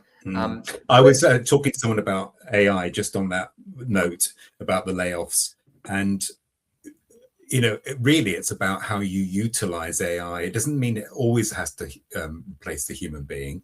It's how it can free up the human being to do things which are more important, have more of an impact, and just. I told you I was looking at my workflow for my agent I've created, and it is ridiculous how much I've built. I have no idea how to code, but I've just worked with AI and the agent to build a workflow, and it's just doing all this work for me. It's a no-brainer. I need to get on that, mate.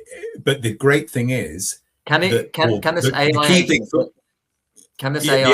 it can get you a date? No.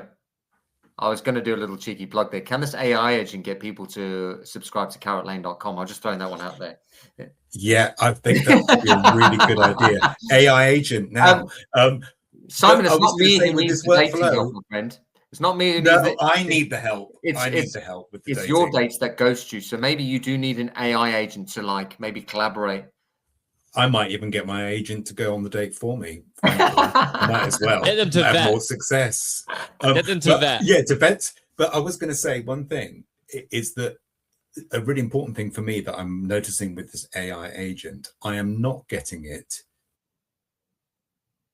Oh, you're frozen. He's gone. Oh, perfect. Silence. Oh, thank God for that. Oh, no, he's back. I've just realized why that died. Simon, honestly, that was the most peace and quiet we had for the 2 hours that we've been on. Sorry, I think I disconnected on my thing. I was going to say the beauty of can you see me? Okay, all good. Me. The AI agent that I built, I am purposely not making it respond to posts on LinkedIn that it does for me. I am the final point of contact. Does that make sense? So it does all the hard work of finding the posts that I think I can really respond to and create a relationship with people, but I'm not using it to be my voice. I am personally going and responding to what other human beings, and we were talking, my friend and I were colleague and I were talking about. Is that in case the agent turns against you? It says, "Hey, I'm writing this on behalf of this absolute senile idiot." That just say he can't train anyone, so don't use him. But the thing is, for me, the whole point is I'm using the agent to do the stuff in the background, but that you'll never be able to get rid of, as far as I'm concerned. Or the most the most important part of this is two human beings at the end of that pipeline still need to be the human connecting. Touch. The human touch. That's the relationship. So it can do all the other stuff. It can't really build the relationship. And I think, well, that not at the moment anyway. That's how I'm seeing it. Lovely. Here's a big piece of news. And this could be a signal. So obviously it's a bit of a headline, but there could be a signal around this. And it's Kraken the crypto exchange, has apparently confidentially filed for an IPO. So if that is true, which it looks like it is, it's reported by multiple Well, it's Watcher Guru, outlets. so therefore it's fact. It's fact, yeah, but there's also solid Depends what intel, which is they only Everyone just provide copies the same headline on solid X. intel. But if that is true, you got to think when confidentially filing for an IPO, the people behind Kraken, right, are the brothers that lost out from Facebook. Am I not? No, that's Gemini. Oh, that's Gemini. Sorry, my bad. Is it? But yeah, I think you're right. The Winklevoss twins. Yeah. I don't So know. okay, well I'm wrong there anyway. But Okay, either way, actually do with Kraken. I don't know. either way, the management must be feeling like maybe they've seen something in the market to suggest that this would be a good time to IPO. I mean, why IPO now? You could IPO later. You could IPO later when the market improves. You know, why IPO now? Maybe they're starting to see the tides turn. Maybe they're bullish for the rest of 2026, and they think filing for an IPO now makes sense. And I don't know. Maybe that's a signal. I mean, it's obviously not. You can't solely go off that, but maybe that's one of the signals. And if Simon, if you're right in terms of the Strait of Hormuz getting cleared up, obviously that would be bullish. Jaden, if Jerome Powell leaves, Kevin Walsh comes in, I start to align. I always like to just say, what's the one thing? What's the, like, we can cover all the political stuff, the oil, the wars, the tweets, the news, the blah, blah, blah. But what's the one thing? It's just interest rates coming down. And then you go, well, the new Fed chair's already signaled that he's going to lower rates because he can see anecdotal evidence that AI is improving business conditions. It's going to happen because he's also been employed by Donald Trump. They got the midterms in November.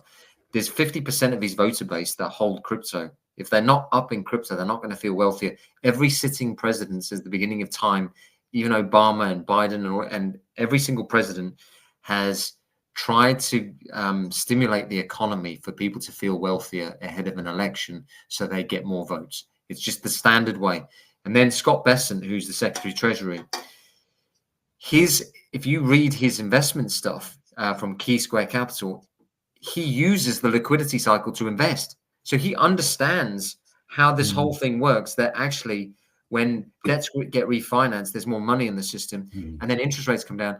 You think about it, guys. If you've got your interest rates, like, I don't know, in the UK, it's like 5% or whatever. I know it's lower in the US, but if that comes down, you're going to refinance. You're going to have a bit of extra cash. Your immediate needs are going to be looked after, but they're probably going to find their way into risk assets in crypto and NFTs.